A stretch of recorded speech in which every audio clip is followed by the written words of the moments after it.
Welcome in, everybody, to your personalized podcast for the Yards per Fantasy Superflex One League. Right, that's the name of it. Dynasty League. We're gonna talk. Basically, what we're gonna do here is Alex, myself, and Dennis are gonna break down your teams. We're gonna go through, tell you what your strengths are, your weaknesses, give you kind of some suggestions on potentially who to trade, what trades to target. Give you an insight and overview on what your year this year might look like, and just any other general comments and stuff like that we have on your guys' teams, to where we're going to try and help you make the best of what this season is going to be for fantasy this year in your league. And we're just going to kind of go round table. I'm going to start. I'm going to throw it down to Dennis there on the bottom, and then we're going to put it right back up to Alex on the top left, and we'll go one team at a time, and then we'll be able to kind of talk everything through and break everything down for you guys. So I'm going to start, and I'm going to start with Stud Stevens' team. Right now, basically breaking down the quarterback position first, you have – let me get this pulled up all the way. You've got a decent pairing here with Deshaun Watson and Derek Carr, and then obviously you go right back through the rest of them. I think that your third that you can kind of switch between is mainly going to be Mac Jones. You're taking shots on everybody else there. This is where you can drop position players if you need to for free agency, in my opinion. You got a weak, in my opinion, compared to the rest of the league, you got a bit of a weaker pairing of Watson and Carr, but of course Watson has that chance to take that big step forward this season. So you may have a better pair than what it looks like on paper right now. The one thing I'll say about Mac Jones is we don't know what the shelf life for him is going to be right now. I mean, we know that he's going to start this year, but with all the rumors of Belichick not being a big fan of his, if he doesn't produce this year, I would not be shocked if they start looking elsewhere. So just have that in the back of your mind. He may not be your number 3 quarterback for as long as you might have hoped when you first drafted him, or, hopefully making that step forward. This is the spot that I think if you go to try and upgrade at any point, this is the one you want to focus on most right now moving into next year. Going over to the running back position, this is a much better spot. I like the group that you got here. You got a great core of starters. Your top 4 being Saquon, Jahmyr Gibbs, Miles Sanders, and Isaiah Pacheco. And I think that you're going to be able to swap all these guys out. Obviously, Barkley's going to be your main guy, but you're going to be able to swap out the rotation of Sanders, Gibbs, Pacheco whenever you need to. The only other bench pieces that I see of real value right now that you have, and it might even be a stretch to say that CEH is a value right now on your bench with McKinnon and Pacheco being there, but I still think he's going to make the team. And when he was playing last year, he was a touchdown machine. He may not have been efficient, but he was scoring a crap ton of touchdowns at the beginning of the season. I played against him pretty much every week through the first 4 weeks, I feel, and he killed me every single week. So I have a little bit of a hatred for him from last season, playing against him constantly. But I think he's still going to get some run this year. And if he finds a way to become the third down back that McKinnon was, because we know he's got some pass catching chops, I think you're going to be able to use him from time to time, but you're going to obviously keep him. I don't think you have much trade value with him. He may be a player that can go up in value. It's just more of a long shot. And then I like Chase Brown quite a bit. Do you guys feel like Chase Brown, and I want to throw this to you guys real quick before I move to his wide receivers, do you feel like Chase Brown is like the backup to own right now in Cincinnati? Because I see a lot of people talking about Trevion Williams because he's getting a little bit of pub out of camp, and the guy's been there forever and just has never done anything. So I just kind of throw that report out the window. Yeah, so I like Chase Brown. I know there's a lot of talk that he underperformed really badly at the Senior Bowl, but that's the only negative that I've really seen on him. His profile is pretty complete. Right. He's explosive. He's very athletic. He's got some receiving chops. He's got the opportunity there in Cincinnati. I'm a Chase Brown fan for sure. Yeah, I would agree. I really like Trevion Williams coming out, but he just hasn't shown anything. So at what point do you just pull the cord, And Chase Brown was a stud at Illinois. I'm from Indiana, so I see a lot of their games. And I would take a lot of ticket on him. And I feel like we're moving into year 3 with Williams, right? Is it 3 or 4? He's on the last year of his rookie deal. 3 or 4. It might be 4, actually. If you haven't done anything at this point, and let's be honest, we all didn't really believe in Samaje Perine until last year. He had a year in Miami where he touched the ball like 5 times. I thought Chris Evans was going to be the RB2 last year because me too. Piran, I had no faith in Samaje Piran, but Exactly, he really proved us wrong. Yeah, but he couldn't crack a snap above Samaje Piran, who we just doubted all year last year. Yeah, he was non-existent. I can't put it in. Is it really year 5? 2019 rookie year. I didn't believe it either. Wow, that's insanity. Wow. Okay. Well, yeah, definitely not. Then there's no chance that he makes that. Yeah, I like break up by now. You're done. Yeah, I like Brown quite a bit. I know, the whole Mixon situation seems pretty settled at this point, but you never know. And we saw what P. Ryan could do last year when he stepped in. I'm not saying he's on P. Ryan's level. We don't know that. He hasn't stepped on an NFL field yet. But if he has to step in for Mixon at any point, whether it be suspension or injury, I think you've got a really good asset there on your bench. So I think that that's someone that you can really rely on if something happens to Mixon. Maybe even the Mixon manager gets desperate and you need to make a trade to try and upgrade somewhere. That's a piece that I think you could throw in, and you're not gonna lose anything with the top 4 guys that you have. The only depreciating asset there after this year, maybe Barkley, if he moves teams, because you don't know when running backs move teams late in their career. It's a coin flip no matter how talented they are. Yeah, I like this guy's strategy with his backup running backs. He just goes for the athletes. I mean, one of these guys is going to hit. Chase Brown, Abanikanda. Mm-hmm. He got it right with Pacheco last year. Seems to be a decent strategy for just throwing darts at running backs. Might as well just go for the athletic guys. I loved Izzy. I'm just sad he went to the Jets. Yeah, me too. I liked him a lot coming out. And me too. I'm sad he went there because I don't think he's going to break Brees. Once Brees gets back into the lineup, there's not a lot of running backs like him that we saw last year. So it's like, damn it, man. I really wish he went somewhere else. I think that just overall running back room, I think you're pretty solid right here. You don't got to make a lot of moves. Obviously, you're always looking to upgrade wherever, but I think you're good here. This is where you got your best pieces in the wide receiver room, in my opinion, at least. Judy, Tony, Hollywood Brown. I think that that's a pretty decent trio. Obviously, we all know Tony. We're all really worried about, the guy's got hamstrings made of absolute rubber. So it's tough to have some faith in him, but if he stays healthy, especially with all the stuff we're hearing out of camp, man, dude, Tony could be a top 24 wide receiver. He may he's got that upside. He's got the upside. We've seen what a small, fast guy can. We've seen what a small, fast guy can do with Patrick Mahomes. We've seen it with Tyreek Hill. I think that I believe in Mahomes. Trying to pump up Tony here. Stop it. Sorry, my bad. No. I totally understand. I feel like I'm really on my own with the Tony bus sometimes. He does have that one game. He's got the one.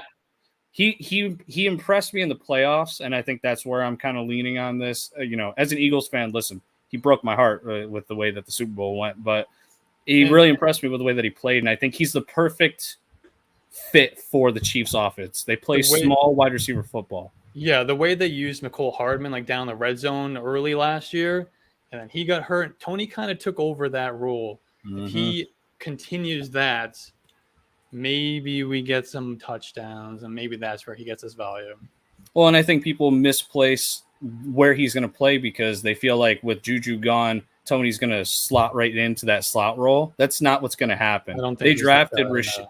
I think it's going to be a mix of Rasheed Rice, Sky Moore, and whatever they want to do with Justin Ross. It's kind of going to be a camp battle between those 3 guys. Andy Reid knows how to pick out those mid-round wide receivers. Once he picked Rice, your ears kind of perk up. Like, you got to watch because he was a great slot receiver in college. He's going to fit perfectly into the offense. And that, to me, shows that they're going to let Tony play that outside X role. And people forget how good Mecole was last year when he was on the field. He was a fairly good, he was finding the end zone. He was doing fairly well for fantasy under the radar. And then he got hurt, of course, because that's Mecole Hardman. So, but then again, this is Kadarius Toney. So yeah, in this offense, he can score touchdowns. I don't know if he's commanding targets. Yeah, so that's a good point that someone also brought up to me on Twitter because I said something nice about Kadarius Toney, and people like to jump on that. But it's 100% right. He's got to find a way to command targets if he wants to be super consistent. But I think you can get the big boom games from Toney here and there, and I think that if he really starts to gain traction in that offense with how bare bones the wide receiver room looks on the outside right now, looking in, I think he's got a shot, man. We might be surprised. He's one of those breakout candidates that I wrote about earlier this week. So I'm thinking I'm taking too many shots on him in best ball probably, but I really like where his trajectory could go in Dynasty if he hits 8-9 touchdowns this year. He's going to be a top 30 asset for Dynasty for sure going into next year in terms of wide receiver. Excuse me, I had to take a drink there. Let's go on to the rest of your wide receiver room. I love Jerry Jeudy and Hollywood Brown. I know you guys also love Hollywood Brown. I don't know as much about Jeudy for you guys, but Hollywood Brown's just kind of a not a disrespected, but afterthought right now with how bad the Arizona Cardinals offense is looking from the outside looking in for 2023. Don't worry about it. You've got for sure a wide receiver too, and pairing him with Jeudy, I think you're going to be just fine if you're using those as your two main guys to start this year. We talked about Michael Pittman on the last time that we did one of these podcasts, and we all disagreed with me. That was in comparison to Michael Thomas, to be fair. Okay, that's fair. I do want to know what you're, because that was a keeper league, so bit different than Dynasty. Dynasty outlook for Pittman, I'm a bit down on it with right now, especially for this year. And if it doesn't go well this year, I don't know what we're gonna do about next year. What do you guys think? Because this is the one where I had the question mark. I got to throw it to you guys and talk back and forth with you because I don't have a lot of good things to say about Pittman right now. I mean, he got worse than he was the year prior. And so he was pumped up to be – and in Dynasty, you guys can agree with me or disagree. Yeah, I did a lot of first round last year. He was going inside those top 20 wide receivers, and boy, I think a lot of people are feeling bad about that right now. So I like Pittman on his own. I'm not sure, and I know you brought up the concerns on the last episode about Anthony Richardson. I like Richardson as a rookie quarterback. It's tough, man. It's a tough sell. It's tough. I'm not convinced that Michael Pittman is going to outperform his redraft ADP in 2023. He needs a high volume, accurate passer who's going to throw the ball down the field to him. Mm-hmm. And I don't know if Richardson's going to be that guy. At least not as a rookie. I don't think he's going to be. In Underdog, I have 0 shares. If that says everything. I'm a huge Michael Pittman fan. I also have 0 shares for 2023.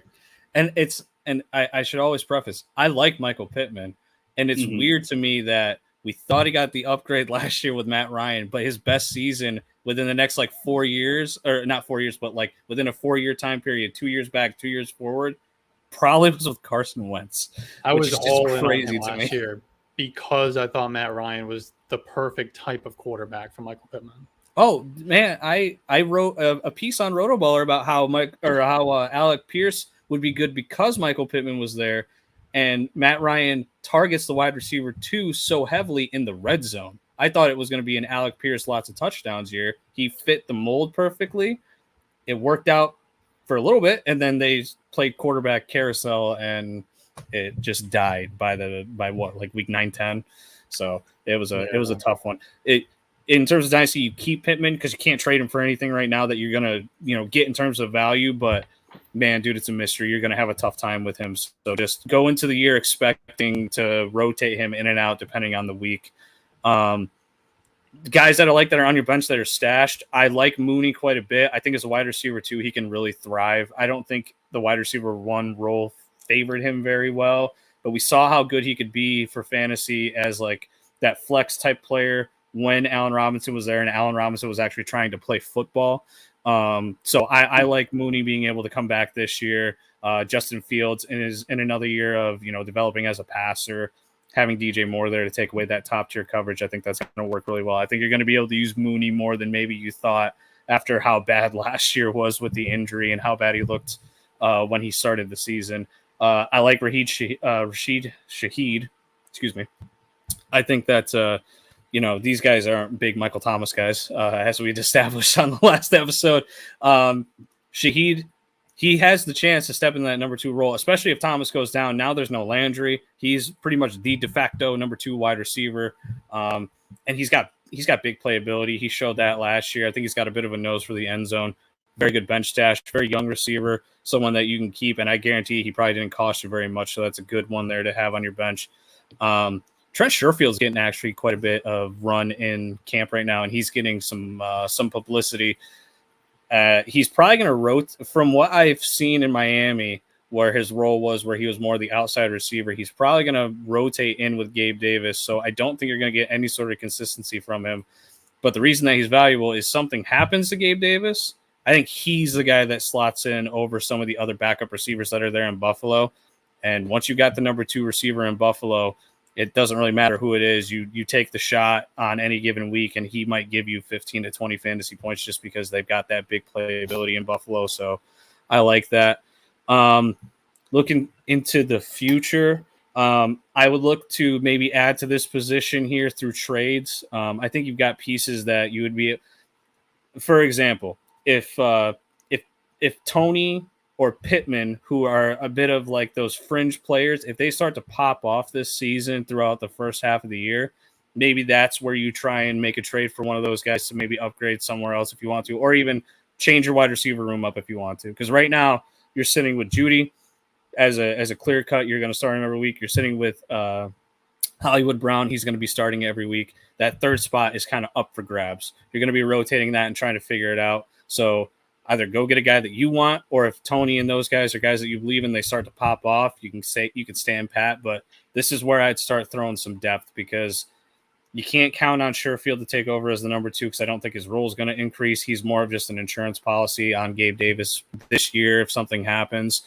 Mooney, he's going to always be the number 2. I think he's going to rotate in there for your group so you can keep him. But Shaheed, there's no guarantee that they don't go out and get another receiver after this year if Michael Thomas stays healthy and they want to get rid of Thomas after this year.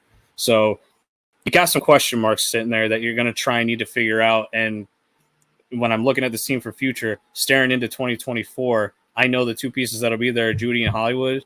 And I guess I could throw Pittman in there unless he has a really, really bad season. Then you don't know what to do. Then you're kind of looking at the outside, looking in and saying, I got 2 receivers I can trust, and I got no one else. And that's not great for Dynasty, especially if you're starting 3 wide receivers. So this is where you're going to want to address some things moving forward. And then tight end, this year you are 100% set. You got Kittle, you got David Njoku, and you got Jelani Woods, who's getting a bit of attraction in camp, saying that he might play like that Dallas Goedert role. I'm very happy that Shane Steichen went there for fantasy purposes, because that rotation of tight ends that you see every year with the Colts of Mo Alley Cox and Jelani Woods and Big Mo. It's so frustrating. You're not going to have that now. He's going to establish one guy that he likes in camp. He's going to make them all duke it out, and that guy will get probably 70 to 75% of the starting snaps, and then the rest will kind of swap in. So if it's Woods, you've got an asset, I think, moving forward. Maybe not just this year, because things are going to have to acclimate in the Colts offense. We already talked about that, but you're going to have someone that you can use moving into next year. But I mean, Kittle, you gotta be careful with Kittle. We don't know how much longer he's going to play. So for dynasty purposes, I think you're giving him like a 2-year, 3-year window of top tier production.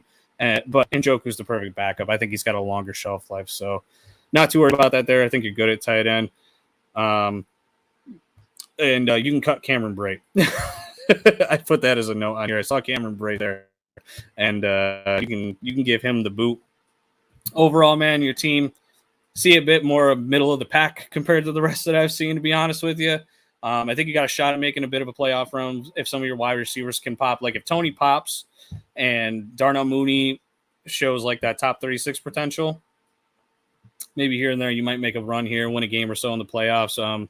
But I think this is Mooney. What's that? Did you see Mooney bulked up pretty big? Yeah. He's like 13 pounds heavy. He's up to apparently 183 or something like that. The reports were originally that he wasn't participating in camp, but now I think he's back. Yeah, they were just throwing the ball around. And I don't forget where, but it was basically the top 3 wide receivers, Kmet and Fields, and Mooney looked jacked. Fantastic. I love that. And there's guys in the league that just play that 2 role better. I think we learned last year, especially Mooney plays that number 2 role better. And DJ Moore's the perfect guy to have there. Like he's better than I think Allen Robinson was when Allen Robinson was at his peak in Chicago. So that only means good things for the rest of the guys on the field in terms of coverage. So I like him a lot. Maybe Mooney becomes more valuable than Pittman this year for his team. We don't know. I mean, there's a potential for that. I think he'll be picking between those guys, depending on the week. But yeah, middle of the pack. I think this is a year you look to add things. I don't think you try and make a hard run and just stay in pat with your team. But that's just me personally. Yeah, I agree with that. Yeah, I think that's the route to go. Yeah, I think besides Kittle, everyone else should be good for the next 2-3 years, and even Kittle probably is. It's just you just never know. Yeah, tight end's so interesting, right? Like if with the injuries that Kittle's has had, if he pops off this year as a top 3 again, do you ship him next year because you got Njoku? I think you might, depending on if you get what you get out of him. It's so hard to trade away a high end, productive wide tight end, though.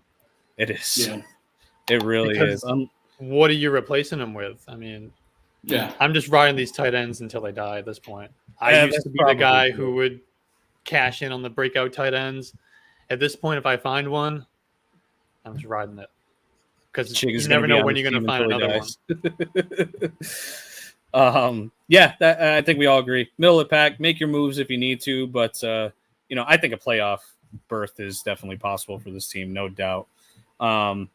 So, Dennis, let's move on to you, man. Let's give you your shot with your first team. Okay, so the first team I'm going to talk about is Glen. All right. Looks like they had the 3rd best win percentage, but lacking some playoff luck. I'm guessing this team used to be Agnav.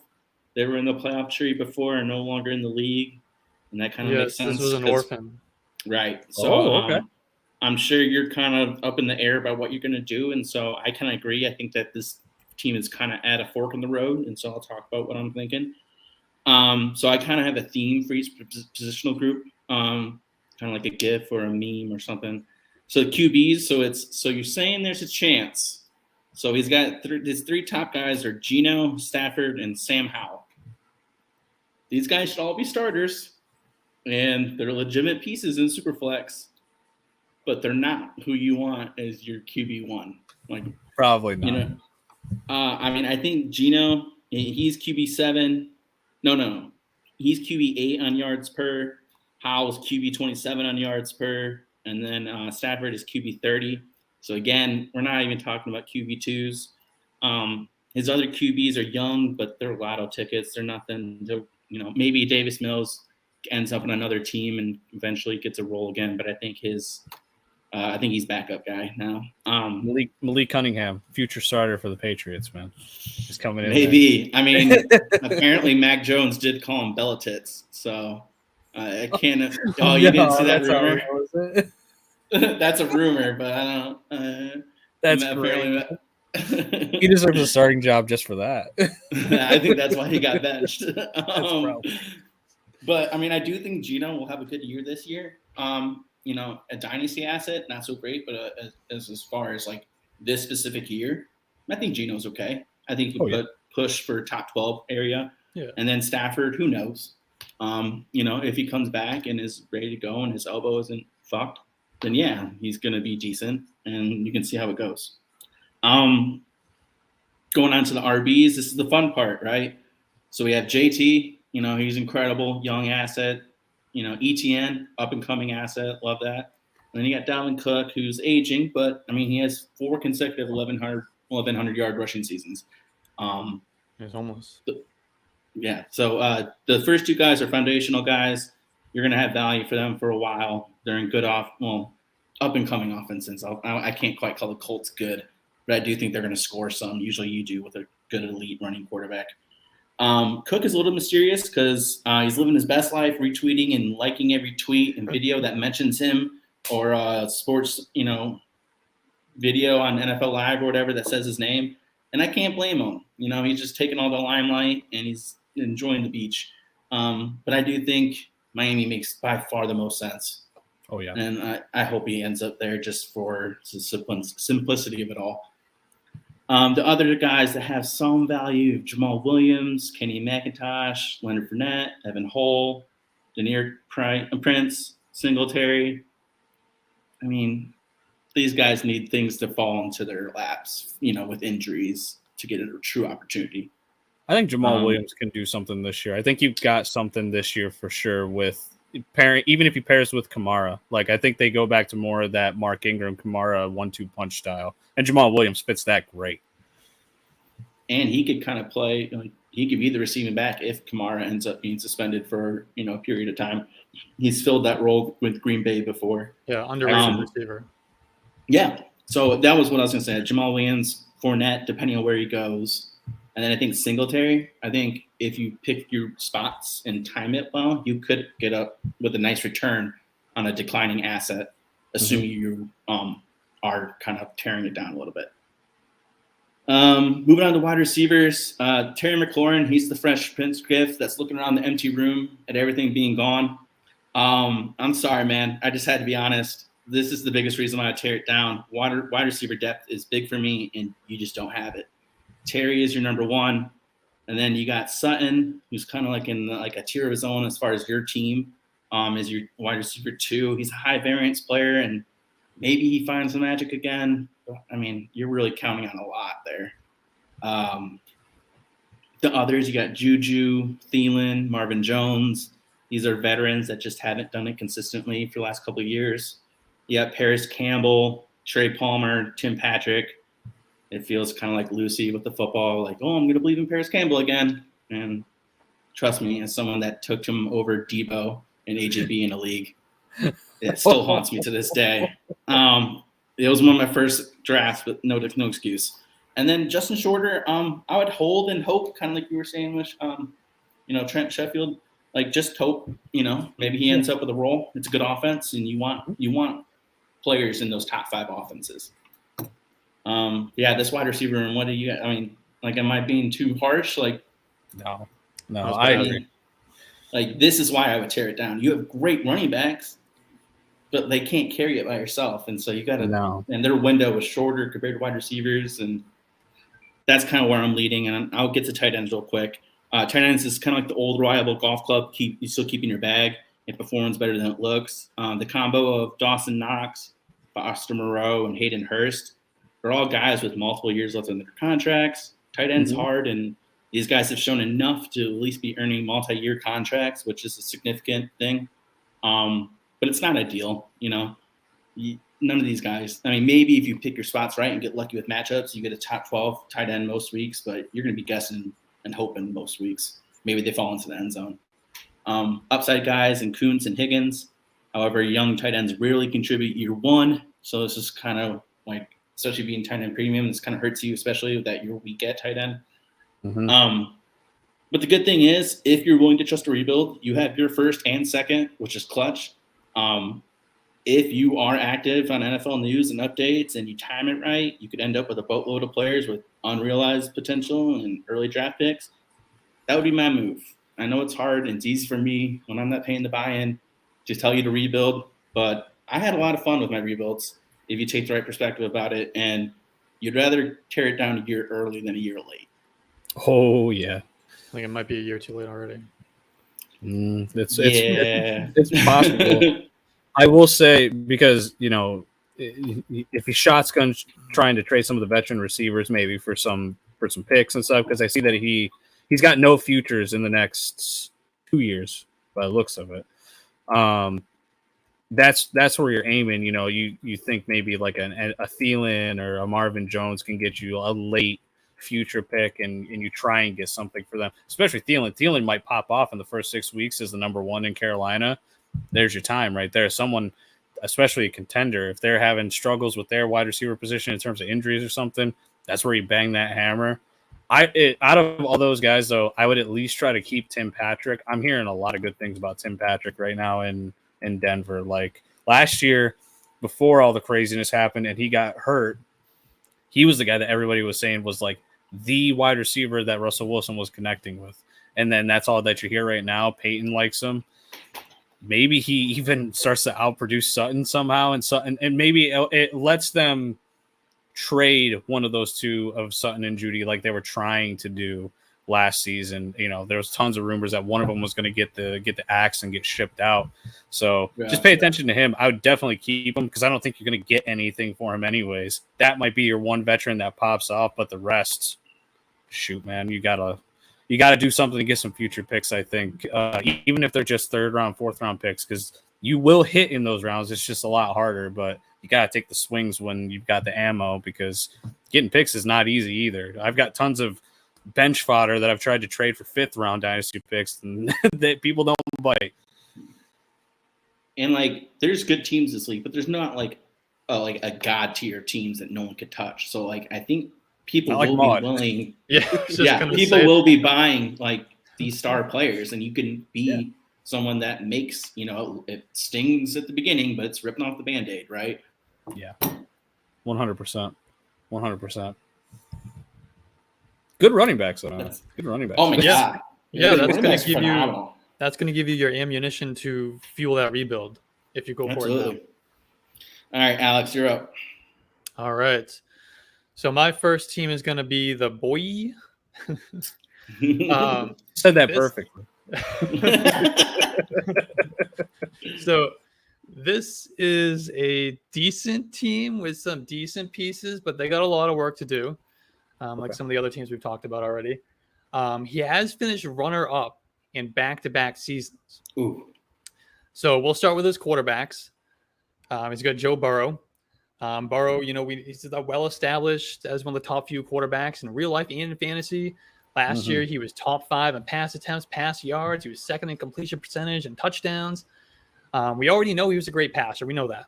But last year, he kind of added an extra rushing element to his game. He had more than 250 rushing yards, 5 rushing touchdowns. He was 7th among quarterbacks in rush attempts.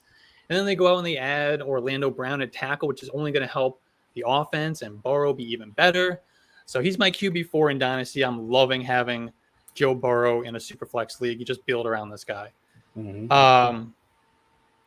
Aaron Rodgers is a second quarterback. I think that's a pretty quality second quarterback if you're going to be competing. Obviously, we know he moved to the Jets this offseason. He's got some quality weapons. Garrett Wilson, he could take a big step forward in his second season. Rodgers is going to turn 40 during the year, though, and he was pretty bad last year in his first year without Devontae Adams. It was a big step down from him as far as real life and fantasy production. All statistics. All of them. Just crashed. And I'm a little bit worried about him in New York as well. I think the Jets defense might be pretty good and keep the pass attempts lower than we'd like for fantasy. True. Especially with the return of Breece Hall. Once he's ramped up, he's full healthy. And Aaron Rodgers' offenses tend to play pretty slow.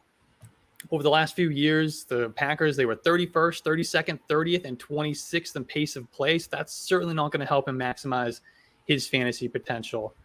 After that, this team is kind of in trouble at quarterback, considering it's a super flex league. I mean, you're starting Burrow and Rodgers, but after that, it's only Andy Dalton, Carson Wentz, Stetson Bennett on this team. So let's go to running back. Derrick Henry, entering his age 29 season.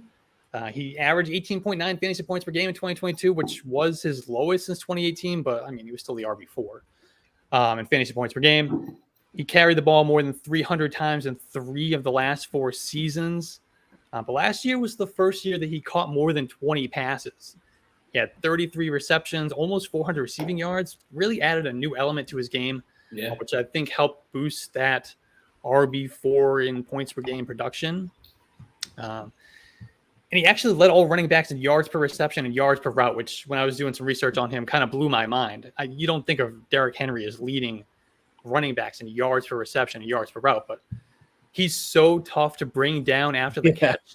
So I think he's just getting these little check downs and nobody wants to tackle him. Nope. That's how he's getting those yards. You'll be a cornerback trying to cover him, and then he actually catches it. Now stop him. I'm running to the sideline. I'm not even trying. Back to your seat down. I'm diving on the floor. Exactly. Get the Josh Norman treatment. I'm not going to be the recipient. Exactly. I'm not going to be the recipient of one of his stiff arms. I'm not on ESPN. So his efficiency as a runner was a little bit down last year, but I think a lot of that was because of the offense was so predictable. They had no threat in the passing game. So defenses are just focusing on stopping Derrick Henry. Unfortunately, as we look at 2023, that really hasn't changed. If anything, it's probably gotten even worse. I'm honestly Tannehill back. They get Tannehill back. I I think that if you look at how bad the backups played last year, that might be a marketable upgrade. That's true. They were awful. It might Josh be. Dobbs. Yeah. Off the Malik street. Willis was disaster. Yeah, I'm a little bit worried that he's gonna be if he's gonna be able to hold up for a full season of these stacked boxes, another 300 plus carry season, where this offense is solely reliant on him, and the defenses, they know it, so they're all in on stopping the run. So I'm at 29 years old. I'm a little bit worried about Derrick Henry. He's got David Montgomery. I like Montgomery a lot this year. I think he can be an RB2 in fantasy. I know everyone's hyped about Jahmyr Gibbs, but I do expect Dave Montgomery to be pretty heavily involved. This is a good Lions offense, and the offensive line in Detroit is a far superior unit than what Montgomery's been working behind in Chicago. It's like a 3-tier jump compared to what he had. Absolutely. It's so crazy, the difference. Yeah, the Lions, they generated the third most yards before contact of any offensive line last year. The Bears were like 20th, I think. Yeah. So it's surprising it's that high. Huge difference. And the Lions, they generated 2 top 20 running backs on a per game basis in 2022. So I really see no reason why that can't happen again, especially with 2 running backs who are better versions than the guys who were doing those roles last year. For sure. So I think they really upgraded that backfield. I like Montgomery a lot this year. Zach Charbonnet, this team drafted him at 111. And the Seahawks, this was kind of like that classic Pete Carroll pick, like, what the hell are you doing type thing.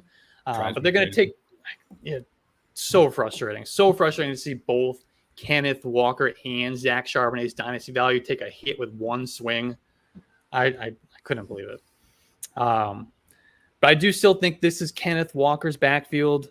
Mm-hmm. Charbonnet is going to be involved. The question is how much. I wish I could really have an answer on that, but it's really hard to decipher this backfield. But I can tell you that Zach Charbonnet is a good running back. He's big, he's strong, he's powerful. He's a quality receiver out of the backfield. He did have 61 receptions over the last 2 years at UCLA with a 12% reception share. My comp for him coming out was Tyler Algier. Unfortunately, though, I don't think that's going to be quite enough to take a significant chunk away from Kenneth Walker. The rest of the running backs on this roster really aren't worth talking about. It's Chase Edmonds, Raheem Mostert. Zeke, we're still waiting to see what happens with him. He might have some value in the short term. Jeff Wilson, Nyheim Hines, maybe he ends up with a role in Buffalo as a receiving back. And then it's more of special teams from everything. That's what I think is probably going to happen. Living in upstate New York, all I get is Bills news, and but he's an electric returner, so I don't think they want to mix him in too much, because if he gets hurt, Buffalo doesn't really have anybody else to return the ball right now, and we saw what he could do last year when he got there. So they want that upgrade to stand pat. So don't expect a whole lot. I think they really want to use James Cook in that role anyway. And then this team has Hassan Haskins, who I think his career is over after what happened this week. Ooh, yeah, I was going to ask you, do you cut him? Do you cut him for someone else, do you think, that's in free agency maybe? Yeah, because I think it's a matter of time before the Titans do the same thing. They're going to cut him. Yeah, the more that comes out, the worse it gets. Yeah, he wasn't good enough of a prospect coming out to even give him a second chance in the NFL after the shit that he is being accused of. So I think he's done. He's over. Yeah. At wide receiver, it's kind of Jalen Waddle, and kind of that's about it. Waddle is 24. He's one of the most explosive players in the NFL. He was wide receiver 15 in his rookie season, wide receiver 12 last year. He's wide receiver 6 in my dynasty rankings.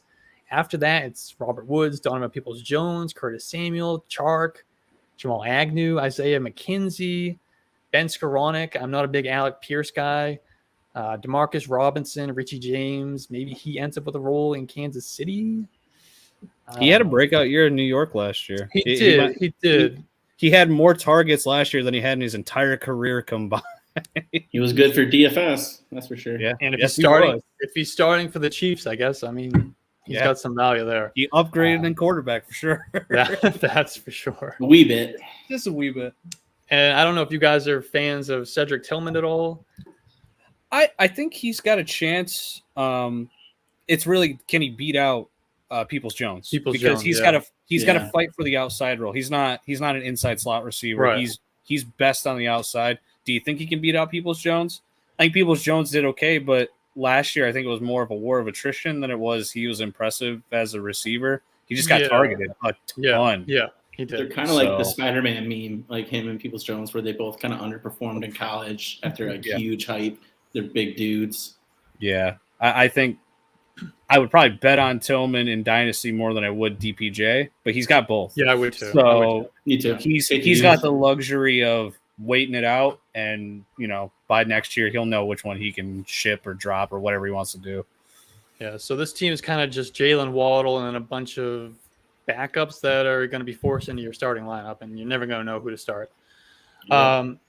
At tight end is Dalton Schultz, who I think benefited a lot from having Dak Prescott as quarterback over the last couple of years in an offense that never really had a reliable third receiver or even second wide receiver at times. I don't really expect the same level of production in Houston. It kind of reminds me a lot of when Austin Hooper went from the Falcons to the Browns a few years ago.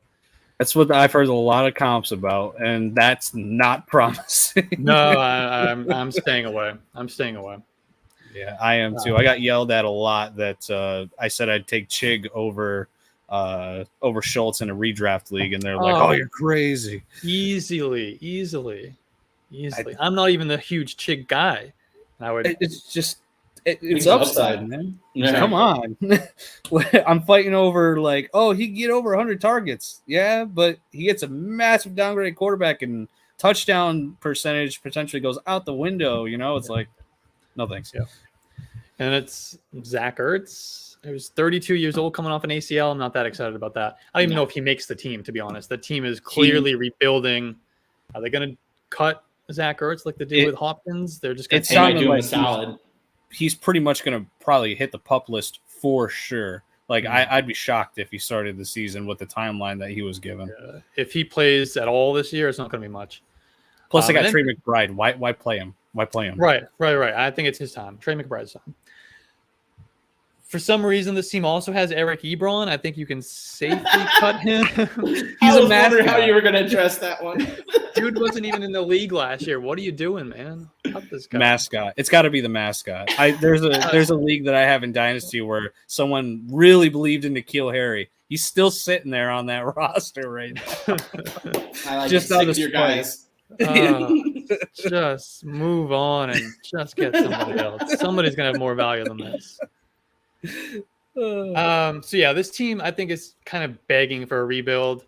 I know if you're building around Joe Burrow and Jalen Waddle, those are like your core foundational pieces, and I think everyone else has to go.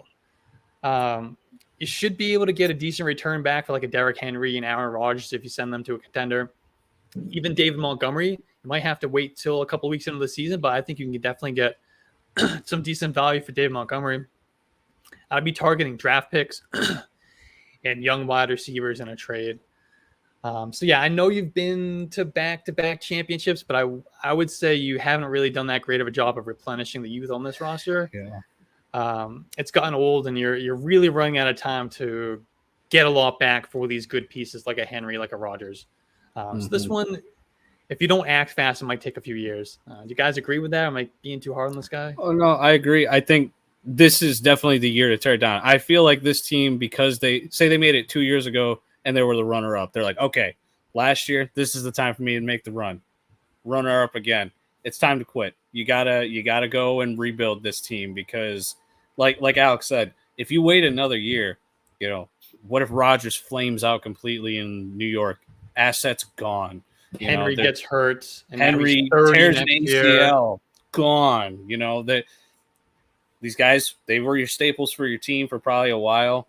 Just tear it down. And you can get good returns. Jalen Waddle's the perfect piece to build around. That's what I wanted to say most after hearing what you said. The wide receiver room for you is rough. But you got some young guys. You keep the young guys like Pierce and stuff where, maybe they take that step up in the next couple of years. But you can build around Jalen Waddle because build around Waddle, build around Burrow. Absolutely. Yeah, and it's what was the tight end situation again? Schultz, Ertz. Like you've got. I feel like you'll be okay in a tight end premium with Schultz because even though he's got a downgrade, he'll catch a ton of passes, and He's usable. He's probably going to lead the team in targets this year. Let's be realistic. Yeah. So this year for sure, like you might be able to ship Schultz next year and be like, hey, look at this guy did fantastic in our TEP league. You can go ahead and get value for him, but it's tear it down time, man. It's time to get them future picks and just have fun with it. Because if you've got a piece like Waddle to build around, it's a lot more fun than starting from scratch and not having a piece like Waddle to build around. Yeah, and if you can still get a big return for Derrick Henry, so it shouldn't be that long of a rebuild if you do it right. Mm-hmm. So you can get some usable pieces from him and even Aaron Rodgers, like we talked about. So. Oh yeah, I'd buy Aaron Rodgers if I was a contender in a super flex. Yeah, he's the perfect buy. If you need a second quarterback in a super flex league, you're making a 1-year run. Why not? Do it up, man. Do it up. Got any thoughts, Dennis? Or are you just agreeing with us completely? Exactly what you said. I love it all. I probably stole the thunder a little bit. Yeah, Henry, I was going to say, one. Is that a definite sell no matter what for you guys? You sell him right now? Even if it's like you take a tier down at running back and add a pick, like a second or a third, like I really just don't think it's your year this year. You had your shot, like you guys said, and like you ran it back and tried again, and it sucks. That's fancy. Like some contenders going to pay up for Derrick Henry. Absolutely, they will. Oh, for sure. And I honestly think with Montgomery, and I know that we kind of poo-pooed Charbonnet a little bit, but this is a full PPR league from what I saw in scoring wise. He might give you. He will probably give you flex weeks. He could be a flex, yeah. So, dude, run with part of your core. Yeah, run with it. Anything ever happens to Kenneth Walker, he's a starter for you. Dude, yeah. That's the ultimate tier handcuff right now for sure. Charbonnet, because if anything happens to Walker, through the roof, he'll be a top 15 back, no doubt.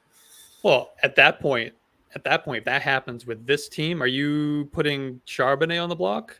Because Kenneth Walker will be back at some point. That's true. Yeah, but I guess it depends on the injury. It depends on the injury for Walker. Say he blows out an ACL. I'm keeping Charbonnet the first half of next year too. Yeah. I'm keeping Charbs for sure. But if he has like a 6-week injury, maybe he has like a high ankle sprain. Yeah, ankle sprain. Yeah. Yeah, I'd probably sell Sharp depending on what I could get back from. I'd have to get the haul though. You better pay up if you want to. Yeah, you better get the right deal. Yeah, you're not selling him for just to sell him like you would some of these other guys. I think that's important to end it. Don't sell just to sell. Like, be smart about your trades. Like we're saying, make this a rebuild, but don't just go crazy. Get a bunch of 3rd-round rookie picks for all your guys and hope that all those work next year because that's tough. You can get what you need to for these players appropriately. So don't go crazy. Just because you're selling doesn't mean you gotta what's the word I'm looking for? Like, be the guy at a farmer's market selling stuff for way below market value. Yeah. I got next up, and we're going to go with Bad Luck Merchant. This is a pretty decent team. I like this quite a bit.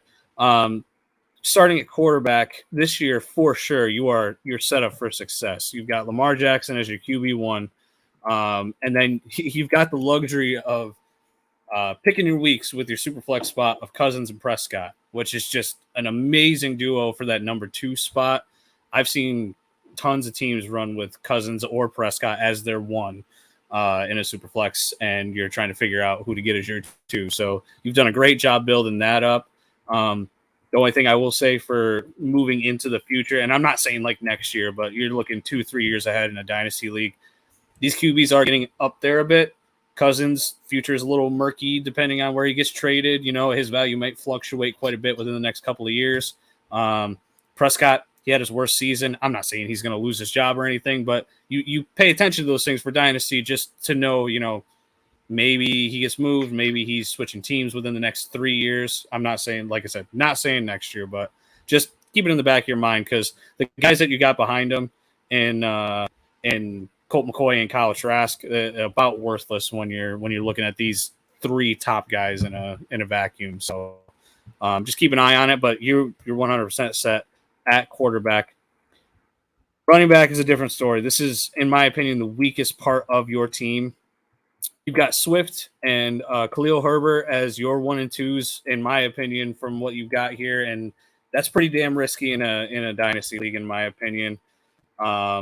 Moving off of that, you know, I will say they've got high upside this year, but they're potential landmines. Like Swift could blow a knee out. He's always had injury problems, and Herbert's got to compete with Foreman and Roshan Johnson, which Alex wrote a fantastic article about that Bears backfield. To plug you, Alex, go read that because it'll give you kind of an insight on how that backfield just might run this season with the way that it's shaken out, because it's probably one of the more crowded ones in the league. I think you made a good. Oh, go ahead. Sorry, Alex. Okay. A-Chain, I think you did a really good job in making that addition for A-Chain, especially looking, because I went and I looked back at the draft that you guys did. That was a perfect spot to take him. That's where you needed to make an addition in your rookie draft, was at the running back position. I will say this year, I don't think you can count on him as much in a dynasty league until probably the back half of the year, because it's another one. He invested in another backfield that's got it's a three-headed monster of Mostert, Jeff Wilson, and A-Chain. I think he's got a type. Yeah, that's what it sounds like, right? Yeah, because then we'll move on to Gus Edwards, who, if you want to think about it as a three-headed backfield, I remember the one game that Justice Hill had last year in Baltimore, and I went and I picked up Justice Hill on a lot of rosters just in case. That's a band name in this household. Hey, listen, I love me J.K. Dobbins, and I love me some Gus Edwards, but it was more of the two teams that I remember picking them up on. I was so starved for running back that Justice Hill having that one nice game was like, maybe this will save me. It did not save me. Spoiler alert. And then Tucker, I want to get your guys' take on Tucker. What do you guys think on Tucker this year? Because I feel like, obviously he's more of a handcuff status, but man, that backfield is just a question mark as much as I believe in White. No, Dennis, big no on Tucker. I just don't think he's very good. No, don't think so? No. I was surprised that he went there, I say. I do think he is kind of good. Draft capital, he didn't get any. No. So I think he's not going to compete with Rachaad White at all. This is Rachaad White's job. I think he can be the RB2 in Tampa. How valuable is that for fantasy? Probably not very. But not this year. No. Is he going to be the RB2 next year? Probably not, considering he was an undrafted free agent. Right. But, so if he doesn't have value this year as the RB2 and he's not going to be the RB2 next year, then what's the point? What are we doing here? There's a chance.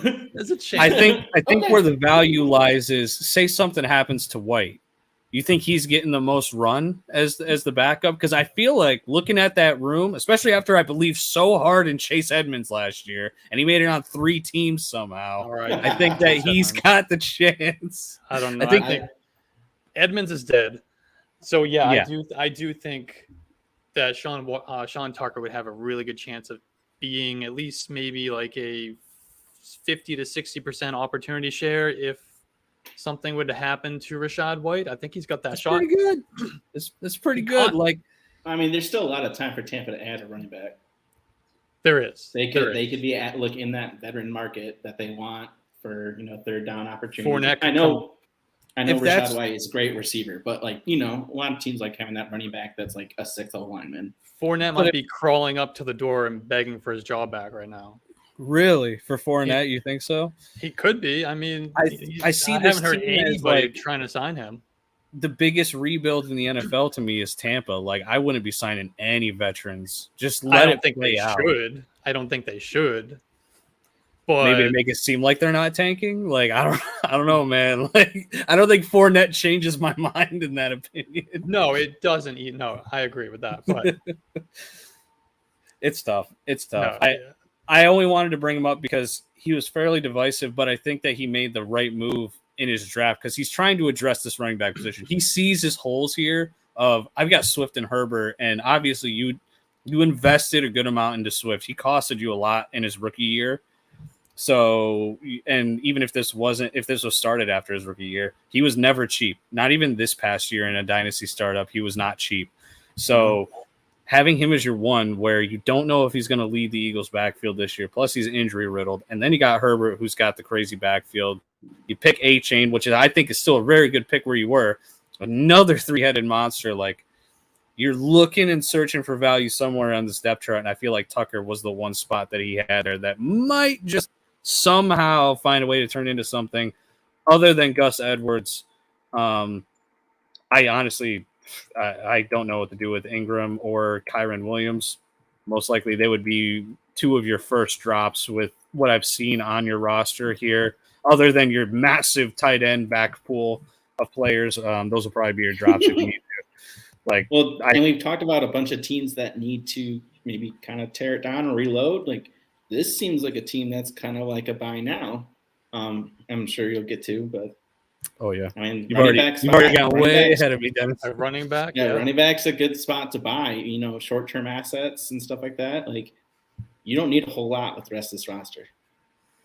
I 100% agree, because you move on to the wide receiver room, and I think it's fantastic. It's top heavy, but it's very good at the top. Justin Jefferson, Stephon Diggs, that combo right there alone, I shouldn't even have to talk about the rest of your wide receiver room, but I will just for fun. Deontay Johnson, I expect a big bounce back here this year. We all believe way too heavily in him. Touchdowns. Mm-hmm. Oh yeah, he's got to. I think we talked about this yesterday randomly that, there's not a guy. I don't think there's a guy in the league that's ever gone like close to 150 targets with 0 touchdowns. Yeah, so most targets in NFL history without scoring a touchdown. And he always gets targets. He always does. And he's a target earner. That's like the biggest thing in the NFL is earning targets. That's what shows you what a good receiver is. He's done it consistently every year. He hovers in that 140, 145, 150 target range every single year. I think it's been 3 straight years. I was going to say it's been 3 or 4. So it's like that's when you see it more than 2, you know that you've got a guy that's earned it at that point. No matter how good quarterbacks. Yeah, and that's 3 different quarterbacks with Roethlisberger, with Trubisky, with Pickett. That's right. And he's had an 8 touchdown year. It's not even like he's like is a guy who never scores like Jarvis Landry back. Yeah, we don't need 12 touchdowns from him. 7 to 8 with the amount of targets that he gets. He's done it. Yeah, and I think I did my projections. I think I've only got him for 5 because I didn't want to go crazy. And he's still he's right up inside that, he's in that mid tier of that 20 to 30 range because he just gets the targets. So it's going to work out. Don't fret over him. Obviously, you wouldn't trade him off of the horrible year that he had last season because you want to get what you need to. You move to your bench. This is where if you're talking about tiers, you've got those 3, and then the drop off is slammed into the floor. Not to be mean, man. We got to critique some of this though. I don't mind Jaden Reed and Josh Downs as your rookie picks this year. Not too bad. Adding them late, perfect flyers. Nelson Aguilar. Listen, I'm a hardcore Eagles fan. I don't know why he's on your roster, especially with all the additions. With all the additions that Baltimore's made, what's the point? What's the point? He's not gonna. John Harbaugh was hyping him up the other day. I bet you he was. I didn't believe a word of it, but he was. That dude that standing outside talking about how Aguilar, he's like he caught it. Unlike Aguilar, I think I've been sent that meme more in my life than anything else ever. That was 100% what I was about to say. I'm like, how he's many memes burned into my brain. If I ever see him on the street, I'm gonna have to yell at him at least a little bit, just to say you've haunted me. Noah Brown's actually interesting with how weird and just kind of jumbled the Texans wide receiver room is. I think he's just a jag personally from what I've seen out of him in Dallas, but Jags can make things happen and look more special on offenses where they don't have a ton of target competition. There is a world where he could potentially lead the wide receivers in Houston in targets. I wouldn't bank on it. I don't think he will. But he can. But you could write that story and believe it. Oh, 100%. It's like a rugby scrum right now where we don't know what's going to pop out. Yeah, I mean, like my bet is I bet on Nico Collins late if I'm taking a Texans guy. I'm sure someone here probably takes Robert Woods, and then somebody else is no. Mechie. I like Mechie. Oh, Mechie, yeah, love John I always Mechie. forget about John Mechie. I like Mechie. I have a lot of him in underdog. He might. I mean, he really. I know we're getting off topic here from this I know. team, but he really might take that leap into because of the like we've talked about with like Arizona and stuff like that behind Marquise Brown. Right. Target competition, man. There's just not much there. If you can make that scrum and make it out of that scrum as the lead guy, you've got it made. Yep. No, Brad had some weeks in Dallas. Yeah, absolutely. And it's almost. I remember Skip Bayless just complaining about it so much, like he felt like Dak just forced him the ball, which is just so funny. But he's kind of right. Like it's almost like they had plays scripted for him. And in an offense like Dallas, with how high-powered they were in terms of passing offense the past few years, that means something. Like he may have proven to them that he deserved it, and just because he was the 2 with a really hurt Michael Gallup, maybe he just wasn't able to pick it up to snuff. I don't know. It's tough to tell when you've got guys behind the elite like CeeDee Lamb. It's just kind of hard. He's not good, but he's not bad either. Right. It's like Devin Singletary. He's good at everything. He's great at absolutely nothing. That's what I've been trying to explain for years up here in upstate New York, but nobody will ever listen to me. Tight end room. So we all know my Kyle Pitts stuff, but I wrote down here that you've got 3 starters with one who may even be a streamer. Great, amazing depth at the tight end spot for a tight end premium league. Kyle Pitts, a top 5 easy in a tight end premium league. There's no question about it. Evan Ingram, same thing. I mean, would you rather have Ingram or Pitts? It's in terms of like starting him every week this year. That's going to be a tough decision to make because these guys are going to absorb. I wouldn't be surprised if they both average 6 to 7 targets a game. Yep. Yeah, I mean, they're both offenses are pretty just an unknown, just because they've added like probably the number 1 option in both offenses, so you don't exactly know. But like, I mean, to me, it's Pitts, but I adore the man. Historic production for years 1 and 2, even missing half the year for year 2. But if you look at their redraft ADP, they're going fairly close. Yeah, isn't there someone in between them that's going? I think it's 6 for Pitts, 8 for Waller, Ingram. Maybe Waller might be right. Yeah, Waller's before Ingram for sure. Yeah, so it's like they're separated by Waller, and I think I probably want these guys both above Waller. I don't know. It's tough for me with Daniel Jones. I have a hard time because he's never touched 20 touchdowns in a season in terms of passing, so it's tough for me there. But I get what you mean. For like, this is a win now team. Ingram could be a very valuable. Yes. Oh, for sure. Premium for sure. Yeah. I also be your flex when you only have 3 wide receivers. I was going to say the same thing. There might be weeks where you're starting him in your flex. You're starting both of these guys. If Atlanta's playing against, because Pitts is probably going to be the guy who starts most weeks. If Atlanta's playing a team where it's a very advantageous week against the tight end for him against the defense, and then you've got Jacksonville going up against one of the worst passing defenses in the NFL, I could definitely see you flexing Ingram over some of the other pieces that you got on your bench. And it'll probably work out for you, to be honest, especially after those top 3 wide receivers. I'd probably play Ingram over all those other guys every single week. Yeah, me too. So and that's where I should say, because, we'll get into trade stuff later. I would keep both. Don't ship one of the 2, because no matter how much one of them should probably be on another team to be their one, having those 2 together is a big advantage in a tight end premium league. It's hard to find one starting tight end in a tight end in any league. Never mind, 2. You've got 2. I'm rolling with that, and they're not like they're old guys either. Ingram's getting up there, but he's not. I wouldn't say he's old. No, and I personally, with everything that I've seen over the past couple of years in terms of target share and targets that he's demanded, I think that Conklin in a tight end premium can be used depending on the week. With Aaron Rodgers going in there, I mean, the Jets completed barely over like 56% of their passes in total last year. That's going to go way up.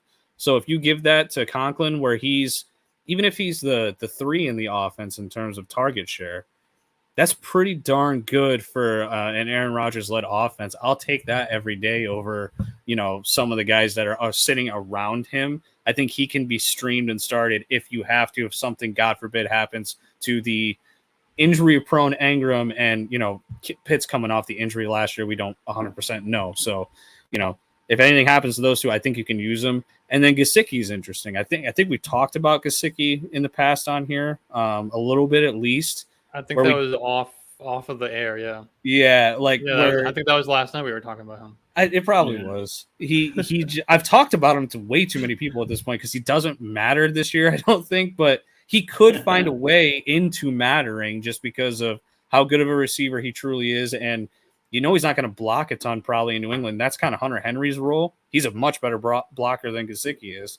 So they ship out Jonnu, who did nothing but block. So is the roles changing? I don't know. It's going to be interesting to see, but definitely keep Gesicki. He might blow up into something that you can use. We've seen New England use 2 tight ends before and how they can actually be beneficial. And then the rest of these guys, this is where I suggested if you need to make drops, make them happen. I said Albert O, Parham, and Tremble are all guys that you can get rid of right now, and I don't think it would matter. Do you guys agree with that, or is there anybody there you would keep just in case? It's heartbreaking, but yes, I would drop Alberto. He's the 3 now with Troutman there. Yeah, I know. It's just I just had to rub that. I was all in on Alberto last year, and there's a lot of guys, man. I could not have been more wrong. That's a victory lap for me. I was out on him too. When Nathaniel Hackett was fired, I believe he had like a tight end 12 week or something.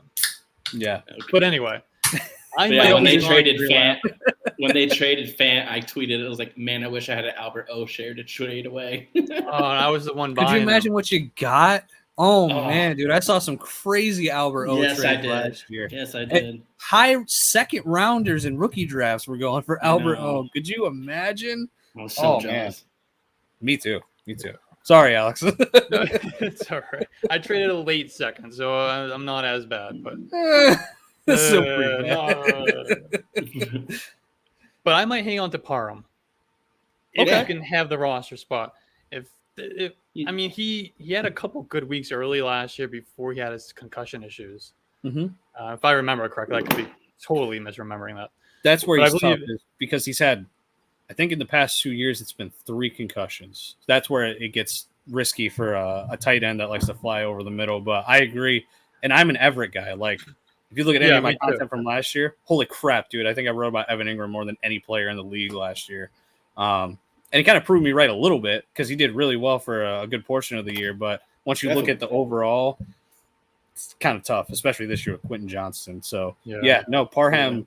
But if I can have Ingram or Everett, I can have a part of the Justin Herbert offense, I'm going to take it. It's just what we talked about with the Bills wide receivers.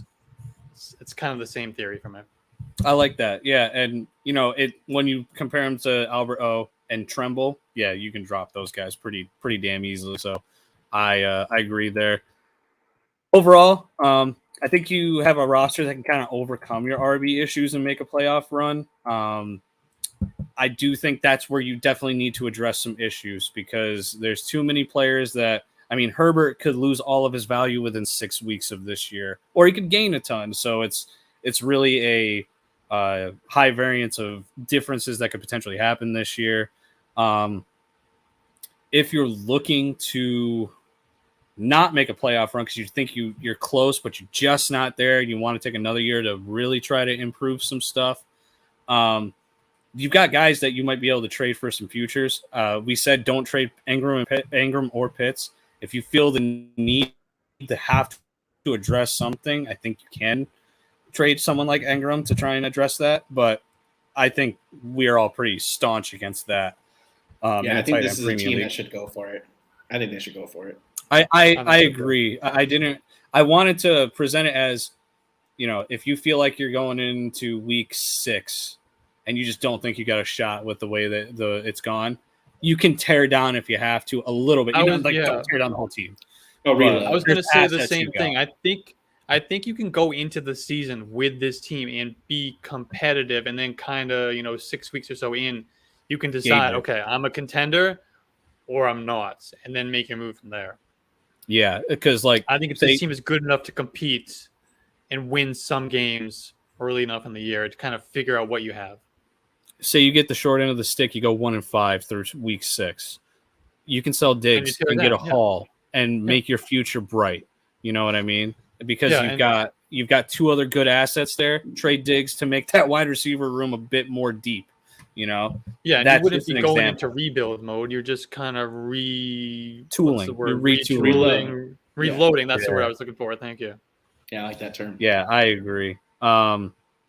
But and I put at the end, additions through the draft for me is probably the clearest path to this team having a successful future. I think if you draft well, and you can earn draft assets by trading some of these guys that you have that you might not need to make a deep playoff run throughout the season, that's where I think you can really make this team better. But start hammering that wide receiver depth, man. You did great getting those top 3.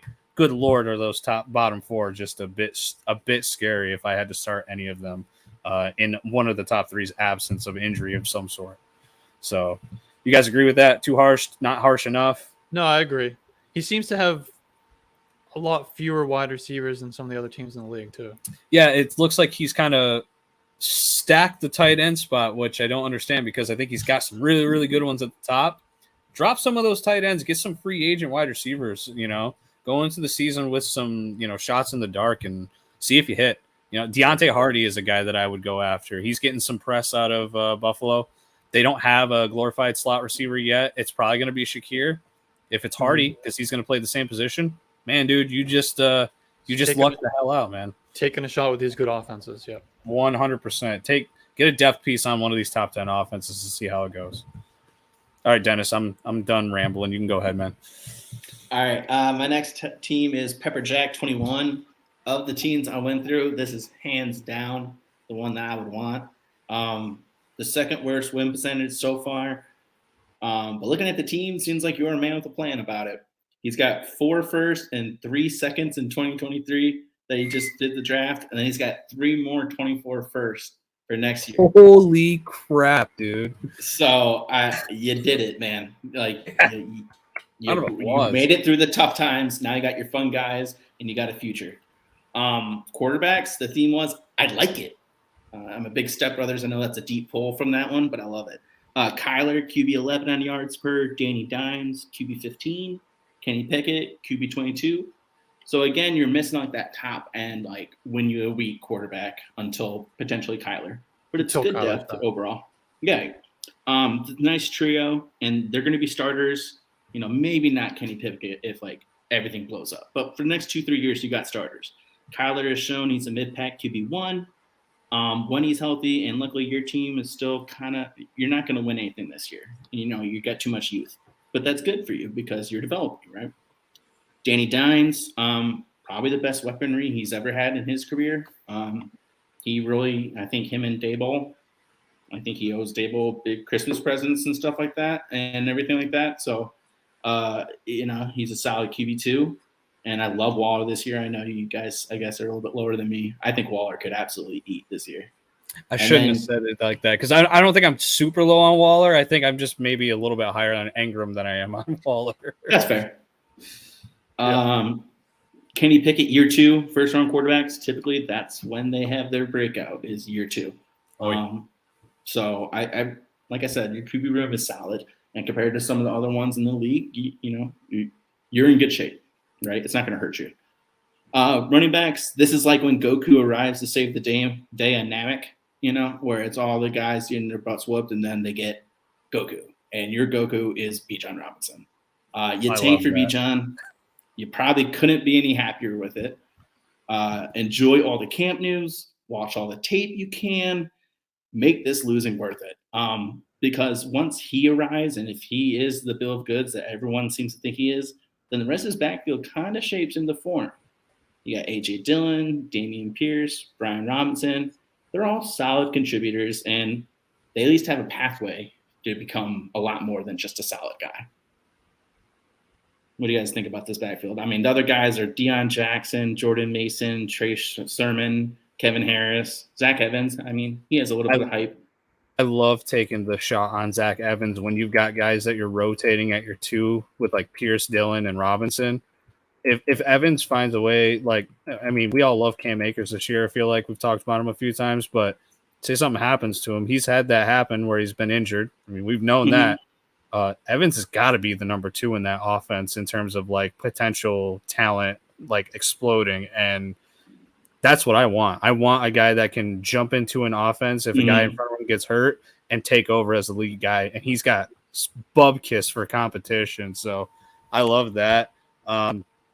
Sermon's interesting too. No. You say Sermon's interesting? No. Oh, he's an Eagles fan. I'm putting 30-second clock on this one. 30-second clock. 30-second clock. Being attached to an Eagles offense that can find a way to run block for you. You've got Rashad Penny, who can't stay healthy. You got DeAndre Swift, who can't stay healthy.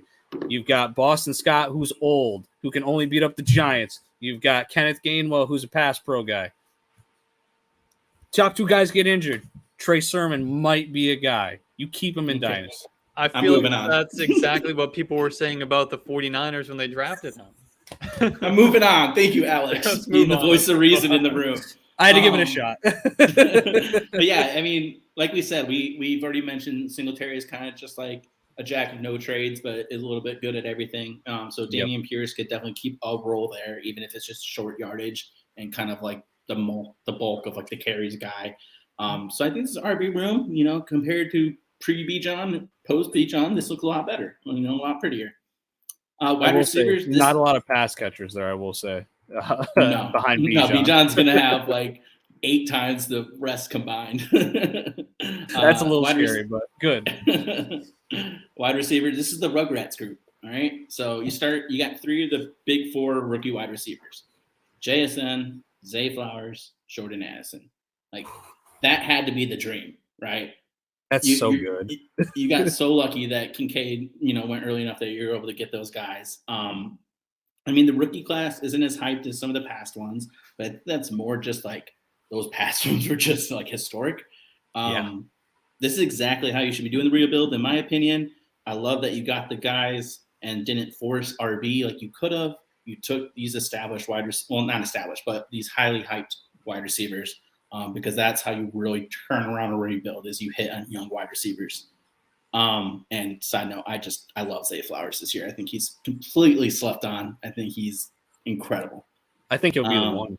I think he'll be the one in that offense. I really do. I think he's a special player, and they lack that. I know Mark Andrews is awesome, but he's not a home run. You know what I mean? Like Hollywood Brown, even when Mark Andrews was the number 1 tight end in the league, Hollywood Brown still got his. Lamar flings a beautiful deep ball. Plus, like with the change in scheme, I mean, bubble screens, who's that going to? You know, like jet sweeps, who's that going to on this offense? It's not old man OBJ. I can tell you that. Definitely not. I think he can give us a similar rookie year to what Elijah Moore did with the Jets a couple years ago, as far as production-wise. So much hype after that year too. Like, and hopefully he'll sustain it into year 2. But if they don't draft Marvin Harrison Jr., then because that's pretty much what happened to Elijah Moore. Garrett Wilson's like, no, I'm the captain now. I liked adding Rashee Rice. We've already mentioned him, the 209. That's a nice value. But yeah, I didn't even see Rashee Rice on this one. Yeah, I mean they've great addition.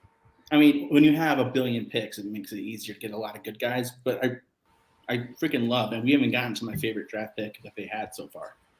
But yeah, I really like this wide receiver room. Other guys I'm excited for, I like Wan'Dale Robinson. I'm a short king guy. I love him. Romeo Doubs, I feel like he's being slept on so much. These were 2 guys that they were kind of getting into a groove, and their injuries happen. And like, I just feel for guys when they get hurt the first year, just because it's so hard to get yourself established on a team full of grown men that are fighting for jobs. And you're like, oh, the new guy, he come in, he's got this fresh 4-year contract or 5-year contract. You know, what has he earned? And then they're starting to earn it, and an injury derails it. Just side tangent. Greg Dortch, that one's contentious, but I like him. No, in this build, it's great. Like, right, Dortch could do something for sure. And then any of Rager, Shai Smith, Omalade, Zacchaeus, sorry for your name butchering, Bellis Jones. I was going to say to Zach, don't do it. He knows how much I hate him. Jaden Tolbert, Diami Brown, Samari Torre. Any of these guys you want to put input on, or can we just? I like Shea Smith. People. Shea Smith had some. He flashed a couple times last year. You guys completely out on Rager? Please. Oh yeah. Okay, I hope so. I loved him coming out. Me too. I did too. I feel like I've still got people that are saying in Dynasty like they're holding on to him, and I'm looking at it like, dude, there's guys in free agency that I would take over Rager on my roster right now, and that kind of worries me about this team though. He's got all these rookies that we love. Got to hit on them though. It's true. I mean, it's the buckshot approach, right? I mean, if he gets 3 guys out of, he's taken 4 rookies this year, and he has another 2 guys in Wandale, Romeo, that at least I really like. I counted 8 rookies on this team. There's a lot. That's a lot. We haven't even gotten to my favorite pick yet of the draft for him. No, it's going to be Michael Mayer. No, it's not. Sam Laporta. Ted Lasso quote for the tight ends. Smells like potential. You got Trey McBride, Michael Mayer, Sam Laporta. All second-round picks in the NFL draft that had college success. Tight ends typically take some time to develop, but like I've said, your team's still in that development stage anyway, so it's okay that your tight ends are probably a year or 2 away. But I would be really shocked in 2 years if at least one of these guys is a top 6 option. I really would. I think they can all play. And Laporta at 207 is my favorite pick of the draft by far, in a tight end premium. Smash pick, especially for this year. What pick was it? 204? 207. 207. Yeah. Alex, do you not like Sam Laporta? No, I do. I just can't draft a tight end that high, and even in a tight end premium, I just can't get there. Really? I'm taking Kincaid in non-tight end premium leagues at the back of the first. So, I mean, and I felt pretty good about it. Maybe I'm wrong. Not even in consideration for me at that point. I think in one QB leagues, and I know I'm in the minority with this. In one QB leagues, I was ranking like Kincaid, Mayer, probably in the late 2nd round of rookie drafts, mid at best. Well, you're a lot higher than these wide receivers besides the top 4 than me then. Regardless, I think the tight end group, it fits this team perfectly. Oh yeah. Like I said, I think if you guys think I'm wrong, that at least one of those guys will hit in 2 years and be someone that you can count on. No, I think there's a good chance of that. I think Laporta could be a guy who starts all year this year with how the Lions are going to work, and Mayer may still be the better asset moving into the future. That's how good this team could be, and shift around with what his tight end room is. And Trey McBride. I mean, we've talked about how there's a lot of opening in Arizona. Once Kyler does come back. Mm-hmm. Overall, I fucking love this team. Like I said, it would be the team I probably would be the most interested in taking over because I do love a rebuild. You just love all these rookies. I do love all these rookies. And then, I mean, you got 324 first to work with too. So I was in a similar position in my home league, and I kind of sped up my rebuild with these future picks. I use them this upcoming offseason. I'd be looking to sell at least one of these 24 first and try and get some more established talent. But you do you, man. You've set it up perfectly, in my opinion. If you see an opportunity during this season to add a top 12 established veteran, like an AJ Brown or something like that, just pulling a name out of a bag, I think that makes sense. But if you're patient, like you have been, then you're probably be in good shape too. Just be smart with your moves, and I think wide receiver. Even I like all these young guys, but they could continue to invest in wide receiver. Mm-hmm. For sure. And like Dennis was saying, you're not expecting a championship this year. This is the fun year, though. You're on the outside looking in. Everyone's looking at you, and you're just sitting there with an axe and waiting to break in and to that bubble. He's got 3 firsts for next year as well. So. Right. Ridiculous. He's set up. He's like the future billionaire. Everyone's watching his stock rise right now. I would suggest to maybe alter your draft game plan next year, though. Maybe don't use all those picks on rookies. Maybe start to try to make some trades for some guys who we actually have seen on an NFL field. Yeah. Agreed.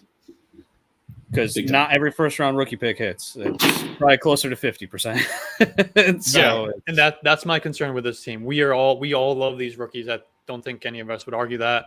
Exciting. But it's exciting for now. In 2 to 3 years, this team might still be sitting in a rebuild spot if he misses on some of these guys. Mm-hmm. And that's just speaking on experience.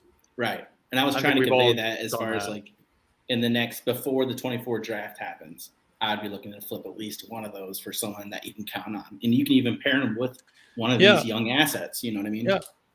Keep going young, but I think you can get some guys who you actually have seen be productive.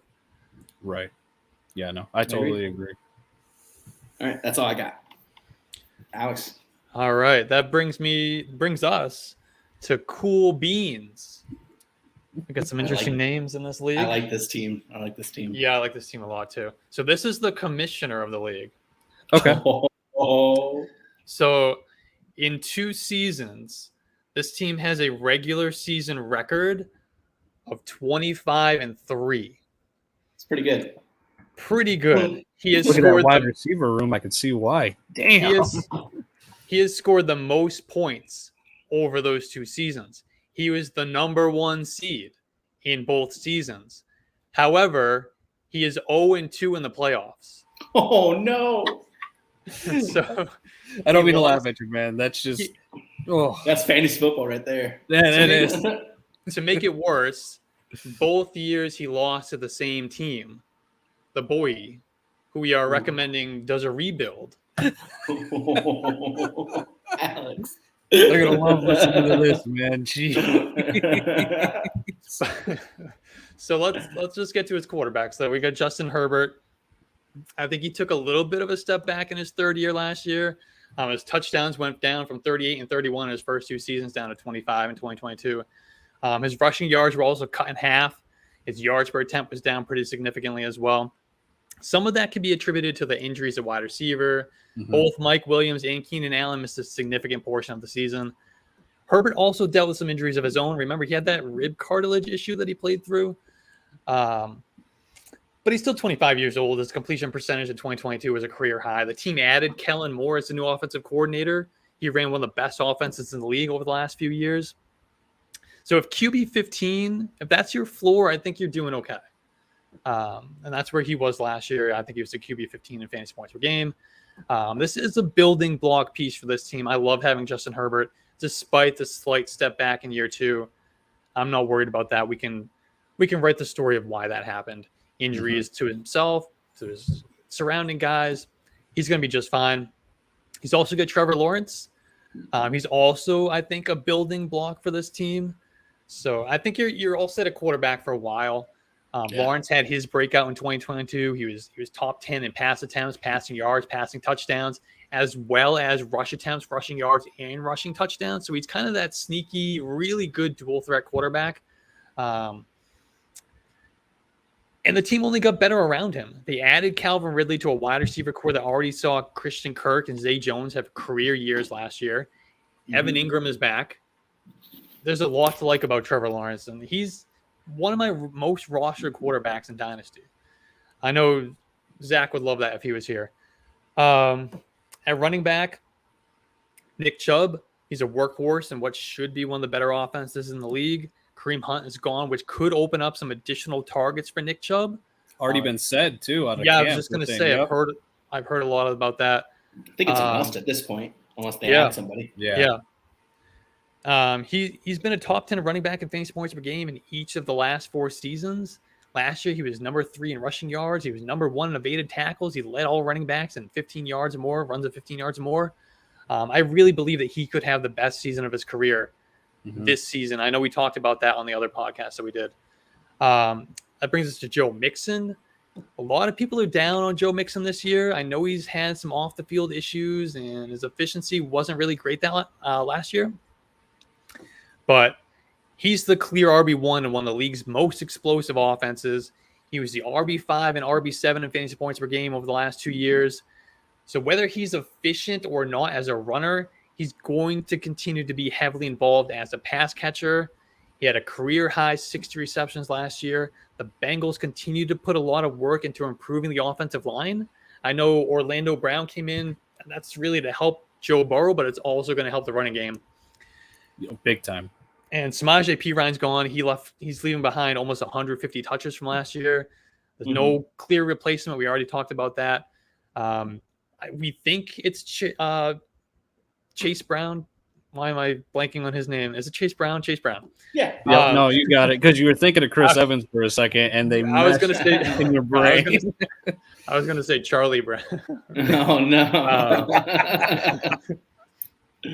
But everything is telling us that the volume is going to be there. The touchdown upside is significant. He could easily score 10 plus touchdowns in this offense, and it really won't matter if his efficiency isn't quite that good. He's going to be a high-end RB2 in this offense. And then he's got Alvin Kamara. We're still waiting to see if that 6-game suspension happens. And even without that, or even when he returns, I'm not that convinced that we're going to get the same Alvin Kamara that we're used to seeing. He's 28 years old. His efficiency has been in steep decline over the last 2 seasons. The team added both Jamal Williams and Kendre Miller to this backfield. The red flags, it just feels like the red flags are all over this profile. I'd be putting Alvin Kamara on the block if I'm running this team. And I want to say too, like, I've seen so many different takes on Kamara this year where like everyone positively is saying, well, remember when he was with Ingram and they had a true guy like Jamal Williams is going to be to take the carries away and make him more of an efficient back on smaller carry count. I don't see that happening as you get older. Just don't, especially at running back. And that was on a good offense. That was the Drew Brees offense. Now we're looking at Derek Carr with a defensive-minded head coach. I mean, improved from last year, sure, but good, we don't know. Right. And like Kendre Miller was like pick like 71. Like they really, and like this after that Olave trade, like they really are low on DC, and they spent that premium of a pick on a running back. Like, right, kind of tells you what you need to know. They've said he can be Kamara. Like that's about as bringing an endorsement as you can get. You go and you add a high-end free agent, and you draft a guy in the 3rd round. Writing's on the wall for Alvin Kamara. It was a good run. It was a good run. It was elite. It's coming into an end. So Samaje Perine's on this team. He was an elite handcuff last year to Joe Mixon. Weeks 11 through 13, when Mixon was out, he averaged 23.7 fantasy points per game. Insane. He was the RB2, the RB10, and the RB3 in those weeks. Made Alexander Madison blush. Yeah, right. Yeah, absolutely. One of the best handcuffs in the league. Now he has the opportunity to lead the Broncos backfield for as long as Javonte Williams is out. And I know we talked about this a little bit on the last podcast as well. I think Javonte Williams could miss the early portion of the season. And even when he's back, he's probably not sliding right into that bell cow role in year 1 at least. So for 2023, Samaje Perine, whether Javonte's there or not, Samaje is going to be heavily involved in this offense. Yeah, he's a flex. Yeah, absolutely. For sure. With top 15 weekly upside, because we've seen it. Right, exactly. And if you're a contending team like this team is, I think you're really happy with that. That's a really, really valuable asset. And then we get Jaylen Warren. I know Zach is a big fan of Jaylen Warren. He's one of the top handcuffs in fantasy football. That's all that's worth mentioning at the running back position for this team. Wide receiver, pretty elite. Elite wide receiver. He's no mod, but he's close. Yeah.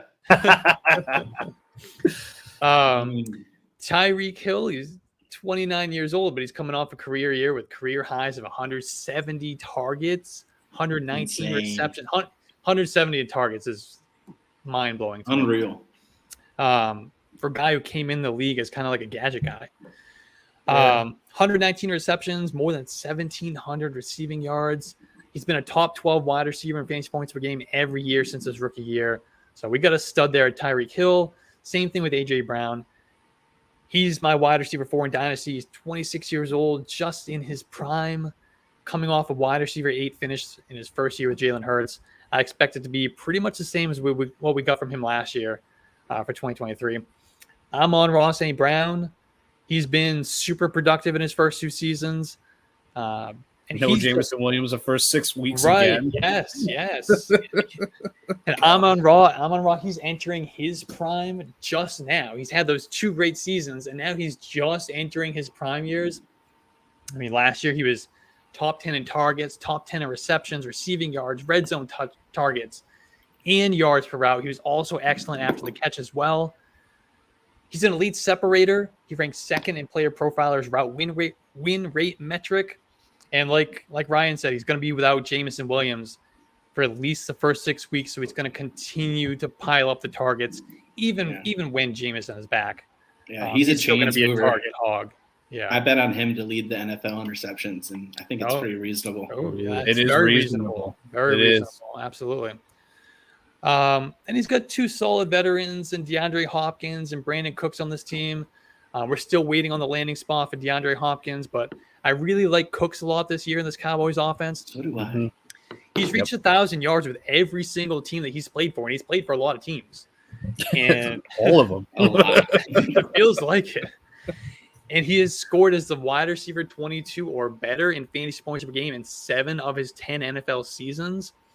And the Cowboys, they were desperate for a wide receiver 2 opposite CeeDee Lamb last year.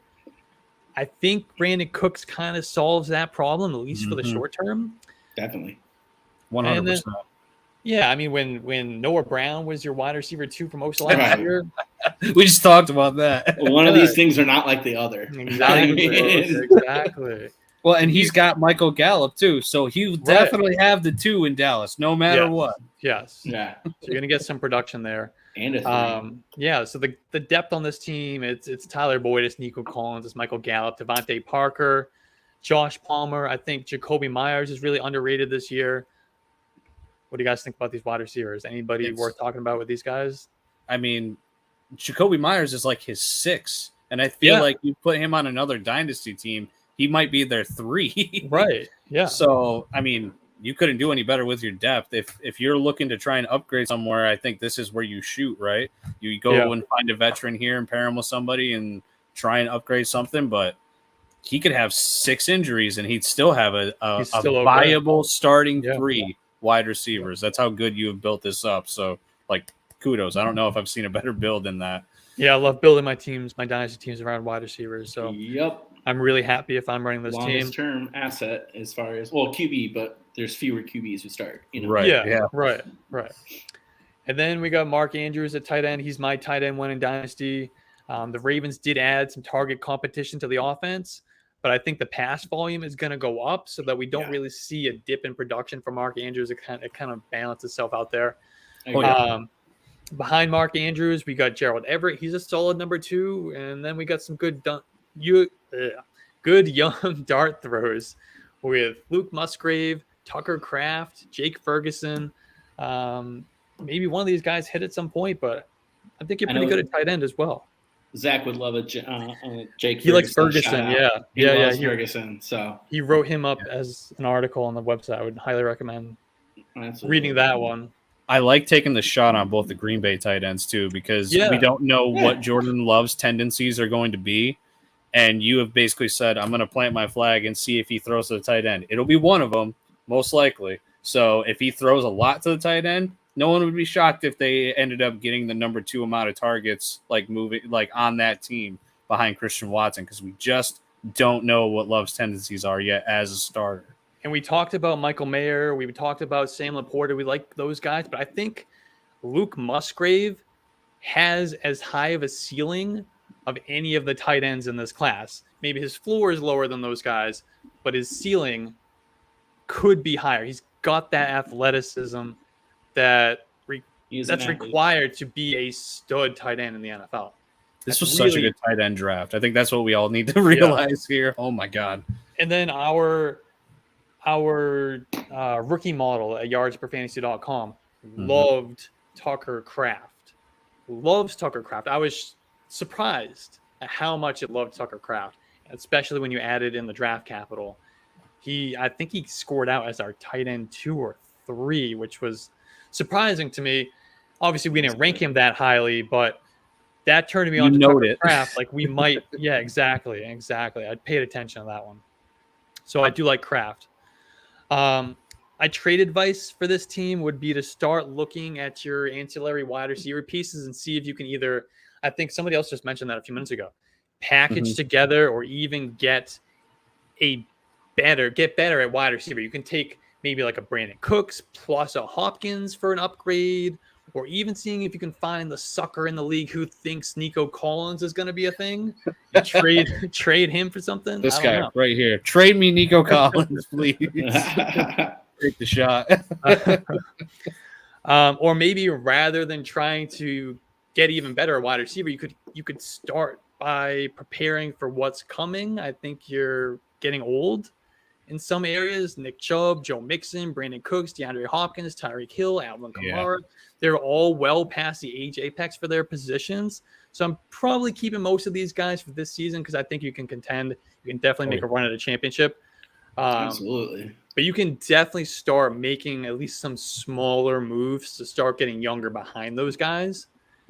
Overall, this looks like a team that can contend again in 2023 and hopefully get beyond the first round. It's getting older, like I just said, but a few well-executed trades and a couple good draft picks are going to help this team stay in contention for several years. I think you're building this team around the quarterbacks. You're building around A.J. Brown, Amon-Ra St. Brown, and Mark Andrews. Anything else you guys want to add about this team? It's Final Four material. I think that's the goal for you, I think, is make that Final Four, and once you get in the dance, you'll figure it out when you get there. You know, it's anybody's game at that point. But well, I mean, he knows better than anyone, right? He's been the top team going in the playoffs both years, and that's where I'm a little bit different than you, Alex. I agree for like long term, he should be thinking about trying to get a little bit younger. Man, I want that belt. Yeah, I would want to win. Time. I'd be buying. Go get them vets, man. Right now. I'd be selling that 24 first. I'd be getting like a top tier running back or a top tier. I don't even know, but I'd be trying to keep acquiring. And I think there's a way you can do both. I think there's a way you can get a little bit younger and you can also upgrade. But I mean, other teams are going to buy too, so you got to keep up. Keep up with the Joneses and all. Exactly. That would be my thing. I'd rather be the first one and start the wave and get my choice of guy. Yep. So one more thing I do want to say about the manager of this team. So I mentioned it a minute earlier, but this league got its start as a Yards for Fantasy sponsored Dynasty league. We have several of them. And we had someone from our team that was running these leagues. Unfortunately, due to personal reasons, that commissioner had to step away from content and from running these leagues. And the manager of this team, his name is Ben. He stepped up and he volunteered to take over as commissioner of the league. He was put in a rough spot with multiple orphans, and he was chasing some payments that had gone away from the previous commissioner. The league was on the verge of collapse, if we're being honest. And this guy really, really stepped up and saved the league. And out of all of the leagues that we have, this was the only one where someone within the league actually stepped up and volunteered to be the commissioner. So I'm very thankful for that. So I just want to give a shout out to Ben for that. Yeah, round of applause, man. It's so hard to find a great commissioner. Definitely. That's why I wanted to do this show for this league, just to show our appreciation for that. Definitely. 100%, man. All right, let's move on to the third team we got here. I got Bedlam. We'll start at the quarterback position. You've got one hell of a quarterback tandem with the combo of Jalen Hurts, Tua Tagovailoa, and I feel like most people will say in Superflex maybe it's a little bit risky. We know rushing quarterbacks, Tua's rush quarterbacks like Hurts, injuries are a big possibility, and then you got Tua with the anomaly of concussions that he absorbed last year. Maybe a little risky, but when these guys are playing, this is probably one of the best Superflex pairs in this league by far. Like, they could max out and they could win you your week just alone, depending on how good it is. So the big problem here at your quarterback spot is you've got no real third option when looking at your roster here. Jameis Winston and Taylor Heineke are your backups. I think because of Tua's concussion history, you have to address that. It's not you can. I think you have to find someone that you could potentially start just in case. And I I mean, maybe Heineke becomes that. Maybe he can take over in Atlanta, but I don't think betting on that is a safe one. I think you definitely need to find a way to address that. But when you get when you have both of them starting, Hurst and Tua, you are 100% set. You don't have to worry about anything. Moving on to running backs, pretty good starters, solid depth with plenty of backs that can gain some value. Najee and Madison, they're going to be your 1-2 punch this year. I feel like Javonte is obviously the guy that you want to be a part of that big 1-2 punch, but as we've kind of talked about, there's a realistic chance that he makes it onto the PUP list. And if that's the case, that's 6 weeks gone right there. And even if he doesn't, we don't know how involved he's going to be when he first steps onto the NFL field. So I think your gut, if you can make a good run and, you win 4 out of your first 6 or 4 out of your first 7 games, Javonte will help you at the back half of the year. First half of the year, though, don't plan on it. Just plan to use your combo of Najee and Alexander Madison as that kind of 1-2 punch, and then you'll get a nice midseason boost with Javonte Williams at that point when he comes back. McKinnon, Foreman, Miller, they're going to be kind of your next in line with rotation. And then, of course, you've got, in my opinion, the best handcuff in all of fantasy football with Tyler Algier. Would you guys disagree with that? He's got to be at least top 3 in that handcuffs category. He's right up there. Yeah. Yeah. I've been drafting him a little bit on underdog. Charbonnet. I feel like Charbonnet is going to have standalone value. I don't know if Algier will. Okay. All right. I get what you're saying then. In that sense, I agree 100%. Bijan's not coming off the field. Right. Every year I do a backup running back guide where I kind of tier these guys out as pure handcuffs, like third down backs, and potential guys that have standalone flex value. That'll go up on yards per this year, so that'll be fun. But I kind of separate these guys, and I feel like Algier is just pure handcuff. I don't know if he's going to get any sort of weeks out of it, like Madison with Cook over the past few years. He's going to have that just handcuff value, and then if Bijan misses any time, God forbid, it'll be the Algier show, if you will.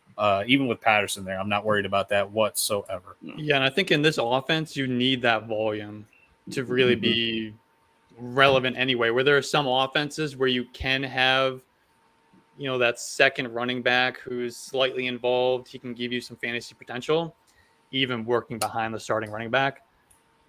Falcons offense, I don't think can produce that guy. No. The O-line's not good enough, and Bijan is, I think everyone agrees, a generational talent. So you can put him anywhere, and as long as he's getting 12 carries, he'll be fine. But anybody else, it's going to be rough. you draft a guy with the top 8 pick and then barely use him. So you're gonna use him. Absolutely. I love all the nice puff pieces we get about Algier right now because they're still hyping him up, telling him that he's a good boy, but he's not going to get any time on the field, man. And that just sucks because I think he's a great running back. But poor guy, he had a good rookie year too. Poor alligator. Not Bijan levels, I can say that for sure. And he's even got Cordero Patterson, who they've actually said in camp that they're moving him out to play more of the receiver role. He's always been kind of a hybrid, I feel like, other than that 1 year where he really broke out as their starting running back.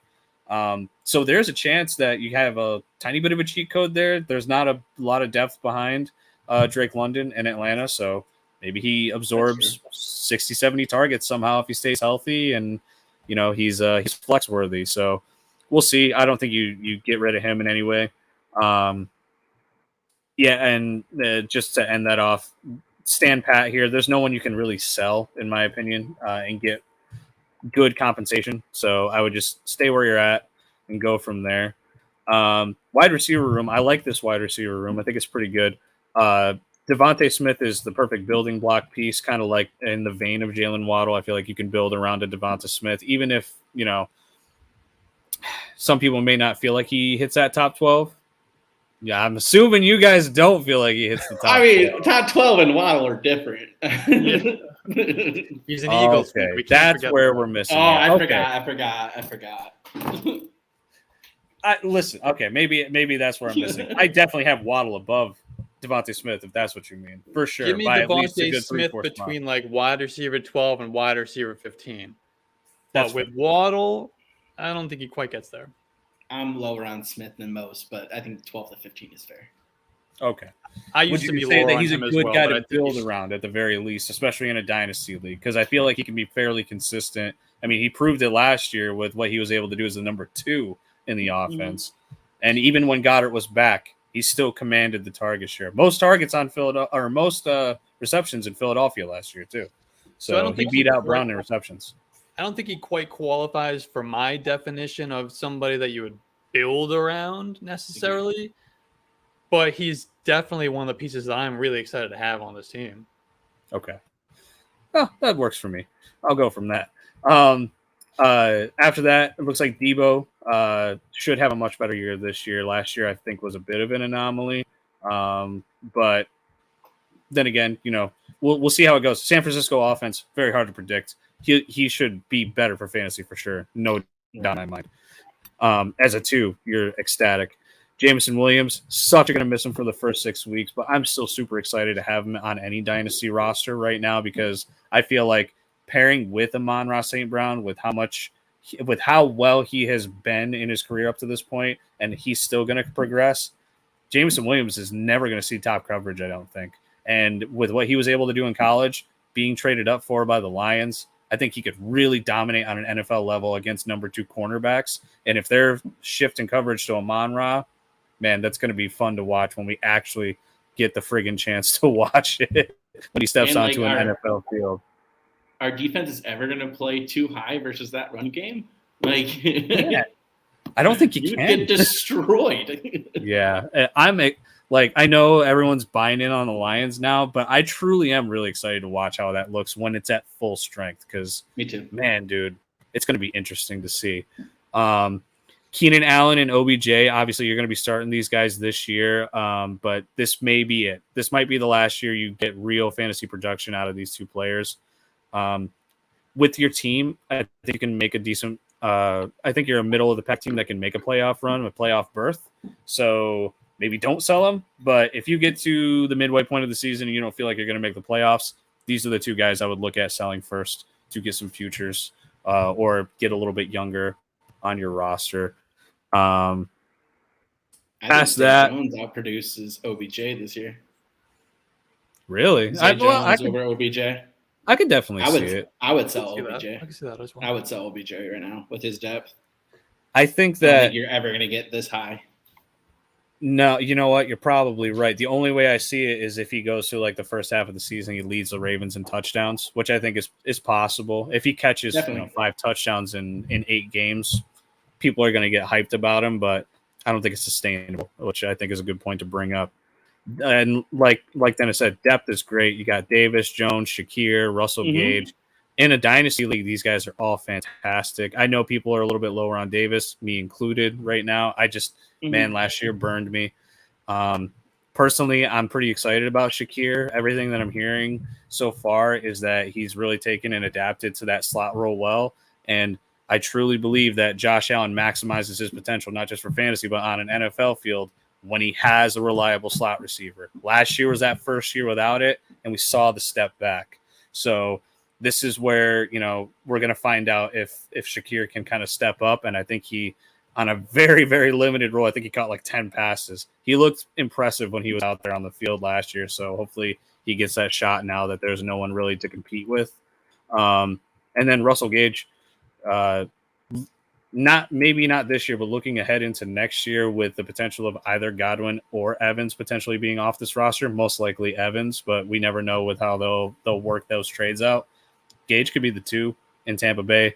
And if they're the number 1 seed in the NFL draft next year, they're going to get an upgraded quarterback for sure. So maybe you can continue to bet on Gage and just keep him on your bench. So not too bad. And then I love your rookies, Mims and Nakua. Puka has gotten actually quite a bit of pub out of LA camp so far. He might be a starter, which kind of poo-poos my Van Jefferson hopes as a sleeper this year, which I hope that doesn't happen. But you pay attention to that stuff. And when a rookie is getting that type of publicity and an offense that's run by Sean McVay, you pay attention. So I think you made a great pick there. Obviously, you wait and see what happens with him, but he may be even more valuable than Mims, who I've had so many people tell me how much they love Mims and especially him moving to the Denver offense. with how the wide receiver room might be shaken up a little bit after this year. So 2 perfect shots at the future there. You've got phenomenal depth. I don't think it's as good as the team that Alex was talking about. It was this last one that we were talking about, but you got quite a bit of depth. That's for sure. That's where you're strongest on this team. And then tight end, I don't think you need to make any moves here. You ride Darren Waller in 2023. Don't make the trade don't trade him away, even though you've got a guy like Freiermuth, who I think you can rely on later. You drafted Kincaid. You've got Kmet. Those 3 together as a whole, looking into the future, you're going to be able to run with just fine in a tight end premium, I think. But I don't think you're going to get what you want for Waller right now, especially after last season, moving to a new offense. I mean, people might be a bit hyped because he might lead the Giants in targets, but I don't think he hits his peak ever again like he had when he was in Las Vegas. So just ride what you got there. I like the depth that you got behind Waller. Let's see. And then the last thing that I said overall, I think this roster is great. It's got that top 5 potential for this league. I think you're going to make a playoff run in 2023. And 100% move something to get a quarterback behind your 2 starters. You have to. I don't usually suggest something like that for Superflex because you can usually find a way to make it work, but it's not I'll screw around and find out. This is a necessity for this roster because if you lose one of those 2 guys, your team sinks. There's nothing you can do at that point. So make that trade for sure. Sorry to out you to the rest of your league. Now they're going to try and charge you everything for Desmond Ridder, but you got to do something, man. They can kind of see that just by looking at the roster. Any thoughts, guys? Anything you want to add? Yeah, I would agree with trying to go get a 3rd quarterback, but I think either way, if you lose one of these top 2 guys, you're done. Even if you have that 3rd quarterback. That's probably true. I mean, you need them. So you need your quarterback. I wouldn't be desperately trading for one, but I'm definitely shopping for one. Just give me somebody. Give me Baker Mayfield, even just somebody who I can plug in on a bye week. I don't know if I could do that one. I couldn't pull the trigger there, but well, I know what you mean. What are you giving up for him? A 4th right, round that's pick? True. Yeah, I love this tight end room. That's a phenomenal tight end room. I missed there that are few first time teams looking in this league who are deep at tight end. I mean, goddamn. I'm not even high on Kmet or Kincaid, but me either. But the whole room as a whole is pretty solid. Right. In a tight end premium, like for those guys too, like Freiermuth and Kmet, nobody wants to give them like the time of day sometimes for your redraft leagues, but they draw quite a few targets themselves. And in Chicago, that's not a high pass volume offense, and Kmet has found a way to get near 100 targets the past 2 years. So I wouldn't count on that this year. I don't think it's happening. I'm such a Kmet hater, though. He takes a step back. See, I'm a Notre Dame fan, but to me, like the tight ends that come out, they're great blockers. I don't feel like they're the last really, really good one, in my opinion, was Kyle Rudolph. Yeah. That was the big one that was like, okay, he'll do something good in the NFL, which he did, of course. I like Michael Mayer a lot, though. I think that he actually has some good pass catching chops. But these guys are all great blockers because Notre Dame. He can run routes. Kmet can't run routes. These other guys, like Durham Smythe is the starter for Miami. He's another Notre Dame tight end that's just floating around the league that found a way to a starting spot. Like it just happens for some reason. But no, I agree. I love the tight end room, and you just ride out Waller. You guys aren't trading him, right? You just ride it out and just ride it till it dies. You know. So yeah, I'm not trading him now. I might trade him during the season. Yeah, if he blows up, make the trade. But I guess I don't have that much confidence for him to go like top 3 crazy again. In his career. I don't think he'll ever be back to what he was with the Raiders. No, me neither. All right, Dennis, you're up, brother. All right. Next, we got, I'm going to guess, G-Ken. All right. His bio is the worst win percentage in the league. Somebody's got to have it, and it's you, buddy. The arrow is pointing up, even though he doesn't have his 24 first, which always sucks. To be fair, he was a orphan team, so this guy is a new person running the league. I'm going to get more positive, but that does suck. As I say, it looks like it's going to get more positive. Right. But yeah, so QB is the theme for this one is the 2 guys in an action movie that go back to back, bullet tornado shooting guns, because he's got 2 stud quarterbacks, at least in my opinion. Yeah. Obviously, Mahomes, he's Mahomes, QB1, unholy. I saw he on like 3rd and long, he completed the first 47% of the time or something like that. And they're like, yeah, but what about when he didn't throw to Kelsey? It was 44%, which still would have been first. He's just, he's Mahomes. Down. That's right. Great. Like, he's the only one. I mean, regardless, he might be the best player in football. Regardless. Anyway, Anthony Richardson. He got him as his QB2. He took them in the draft this year, I believe 104. I could double check that real quick. No, 103, sorry. But yeah, I think Richardson, we've mentioned it. If you follow us on yards per, a lot of us are very high. He's QB 12 on yards per already. Just prolific as far as what he could be as a rusher. And then who really knows if he develops as a passer, but he's going to get the opportunity. Sorry, I had to sneeze there. But yeah, it seems like he's going to start, week 1. And I think that's the best case scenario for him, especially for you as well. You need him ready to go. His other cornerbacks are Tannehill and Minshew. Maybe Tannehill, if maybe he is one of the people you sell these teams that need a QB3. But yeah, PJ Walker, I'm thinking he's going to be the backup in Chicago, which unfortunately is like one of the premium backups that you could have just because Fields is going to put himself out there. He's definitely very unafraid of the consequences of his actions. I cover my eyes at least once or twice a game. He's not like Lamar. Lamar can go into a pile and somehow avoid getting hit at all. Fields will drop his shoulder into a linebacker because he doesn't give a He's the Deebo Samuel of quarterbacks for That's sure. 100%. He looks for contact every single time he runs the ball, I feel like. Well, that one crazy clip against Detroit, I'm sorry, I'll stop with Fields, but like literally he knocked the defender out of the game by driving his shoulder into the defender's chest. Yep. Man. Yeah. If he hits on AR, this is a great QB duo for a long time. And I'll say he's got Minshew as well, correct? So no matter what, he'll have the week 1 starter for Indy. So good job there because you never know with an NFL team. They'll do something stupid where it's like, let's give the vet 4 weeks. Right. That's happened many and many a time. So at least you've got 2 starters for sure going into week 1. You're good there. QB handoff wise, Minshew might be one of the higher ones just because he's shown that he can at least go in there and make stuff happen. So he's going to have a long career. For the running back room, this is the Rick and Morty, my man. He's got Breece Hall and Tony Pollard. I absolutely love these guys. I did everything I could to get them last year. I think I keep seeing, and you never really know, but it seems like he's more likely than not Breece Hall week 1. So that's what you want to hear. Tony Pollard seems to be coming back from that leg break pretty well. And so I think you have 2 top-end RB1s and 2 like dark horse RB1 overall type opportunities. Like they're lower end, but like that's their elite ceiling that it could be. Do you guys think I'm being hyperbolic here or? Breece love all over here, man. Mm-hmm. I couldn't agree more. Okay. The others guys, he's got some good ones. He's got James Cook, he's got Akers, he's got Roshan Johnson. That's some solid depth there. Obviously, none of those guys, maybe Akers is like established as the number 1, but we keep saying you get these running backs in good opportunities that if something happens and a guy rolls his ankle and he's out 3 weeks, all of a sudden you're getting 70% of the touches.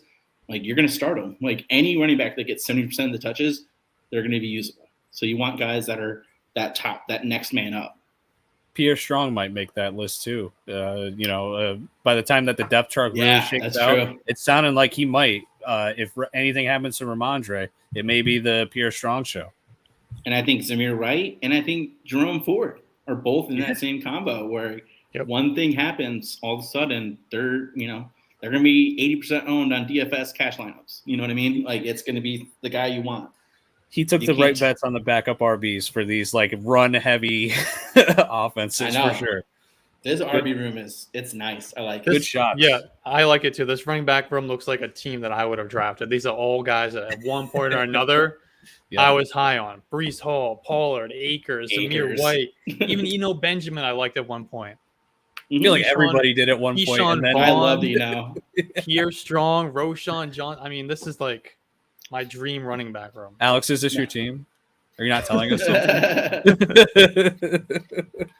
I'll buy into the league. I'll take this team. And I know Roshan's getting a lot of hype. I would just say be patient because I think year one he's going to play a lot of special teams because the Bears are really lacking. Just being a Bears fan, we really need an impact special teams guy, and he plays all four faces. And so I think he'll get his run in offense, but it might take a minute because he's ready to go and probably be our ace special teams guy. I think he could get in there on third downs. Yeah, I can see it for sure. He's got the best receiving profile between him, Herbert, and Foreman. Best pass protector as well. I just don't know if there's enough passing volume to the running backs in that offense to really be a relevant role. But maybe down the line, something were to happen to a Khalil Herbert, and then you get the carries plus the targets. I agree. I think we all agree that's a really solid RB room. Wide receivers, I said this is like a middle piece of a jigsaw puzzle where it's got like 4 different sides, and you kind of have to keep on trying and find where it fits in because this room is young and full of upside, but also could be far from enough as well. It's just a lot of possibilities. The star is Chris Olave, a huge rookie year, and for many poised for even more. I see it. My people are like, he's the number 1 buy of the year 2 wide receivers. Like, I just never was that guy with Olave because he doesn't break tackles, and I like yak guys. But he shoved it down my throat year 1. So what am I gonna? You know what I mean? They gave up the world to get him as far as draft capital. The Saints did. So I can't imagine him like disappearing. I just don't know if he's going to be like a top 5 guy like a Waddle going forward. But we'll see. Young and upside, he's got George Pickens, Shoddy B, Rondale Moore, Chase Claypool, Terrace Marshall. I know that's a big range of guys right there, but they're all kind of young guys that if you search on Twitter, you can find a lot of hate about them, or you could find plenty of reasons to love these guys. So you could pick your poison. This is what I mean with the middle jigsaw piece, right? Bateman and Pickens are particularly guys that some people think they're going to poise for a top 20 season. Other people think I'm kind of out. Yeah, and I'm split on those two. Like, love Pickens, Bateman, not so much. So you're 100% right. It's a complete crapshoot, and you just don't know. You're going to get an opinion one way or the other on those guys, especially. Would you put Rondale in there too? I feel like I get a lot of Rondale hate when I love on Rondale on Twitter. Me too, because he's a short king. Yep. Nobody likes Rondale. And so, like, I loved Bateman, his profile out of Minnesota. I thought he was phenomenal. But, like, Liz Frank is a bitch of an injury. And then, like we've already mentioned, they've added a lot to that wide receiver room. The Zay Flowers addition is what kind of put me off of him. Like, OBJ, whatever, they're going to add to the room as they should have. Flowers, to me, feels like he can take over what Bateman was supposed to be, and that's what scares me off of him for especially redraft, but Dynasty. Now I've got some Bateman, and I don't know what to do with him at this point.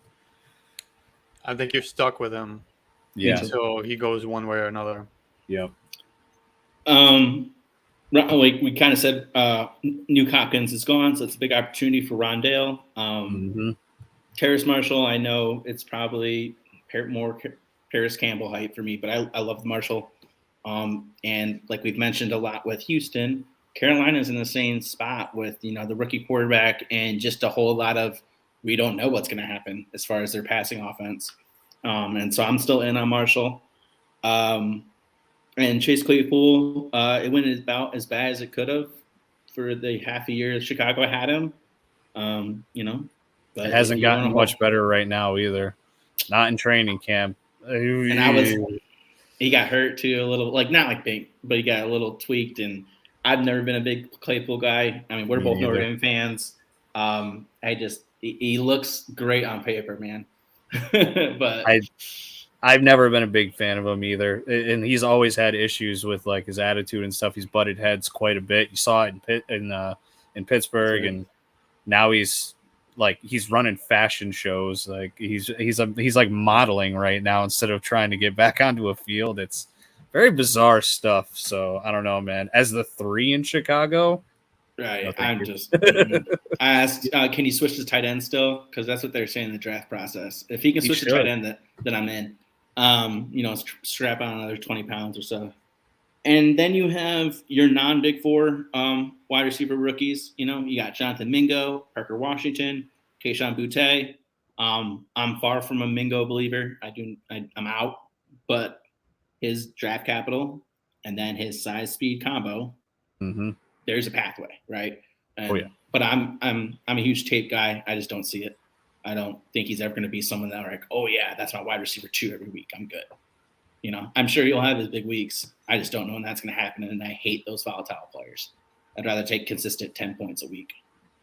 Parker Washington, I'm a sucker for Penn State wide receivers. I can't help it. I love KJ Hamler too. I'll talk about Dotson later. I don't know. He seems like he can play, and Kirk's deal is very front loaded. And if they want to get out of it, they can, because that's what the Jags do. They front load the hell out of it. And Zach would agree if he was here. And so if they feel like, hey, I'm going to cut $20 million and then just use Parker Washington as a cheap replacement, all of a sudden, whoa, you know what I mean? So I would hold on to him. I like that pick a lot. If you have a taxi, that's a great taxi. Oh yeah, taxi him to hell, like especially if you got multi-year taxis, because I know a lot of leagues they only do the one. I play in a couple where it's a 2-year taxi, but if you've moved them off at any point, because sometimes in the offseason they'll let you move back.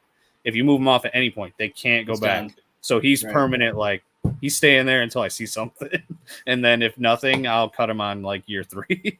Right. What about you, Alex? Got any input on those final guys? Are you a Mingo guy? Not a Mingo guy. I'm not like opposed to Mingo, but I'm not like, you know, throwing my hands up in the air, being all happy about it. Like I think that he did nothing in college. Weren't you guys shocked when he got drafted as high as he did? Yes, for sure. That's all I needed to hear. The shock was there, but then you look at the situation, the things that they've kind of said, like I could see it happening. I'll put it to you this way. I have like no faith in anybody behind Thielen for this year. Chark, we don't know. The guy's always hurt. Like, and then you've got Laviska Shenault, who we've all been like, everyone loves Laviska on Dynasty Twitter. Like they want, like the first couple of years they wanted him, and now it's all died out. And then Terrence Marshall. Now we don't know what the hell to do with him. Like he hasn't shown shit. I think the Panthers, they just wanted that big-bodied alpha type looking wide receiver. There weren't many in this class. Mingo was one of the few, and they said, "Fuck it, we're going to draft him in the second round." And I think that's about it. He'll be like Kelvin Benjamin switching to tight end good, and that's not good. That's funny. All right. Last we have our tight ends. I said this is kind of like the 3 dragon heads, where the 2 look all imposing, and then there's one goofy looking one on the outside. That's good. I said that could be harsh, but I just like those other positional rooms way more than I like your tight end room. I think this is absolutely the place where you need to be improving.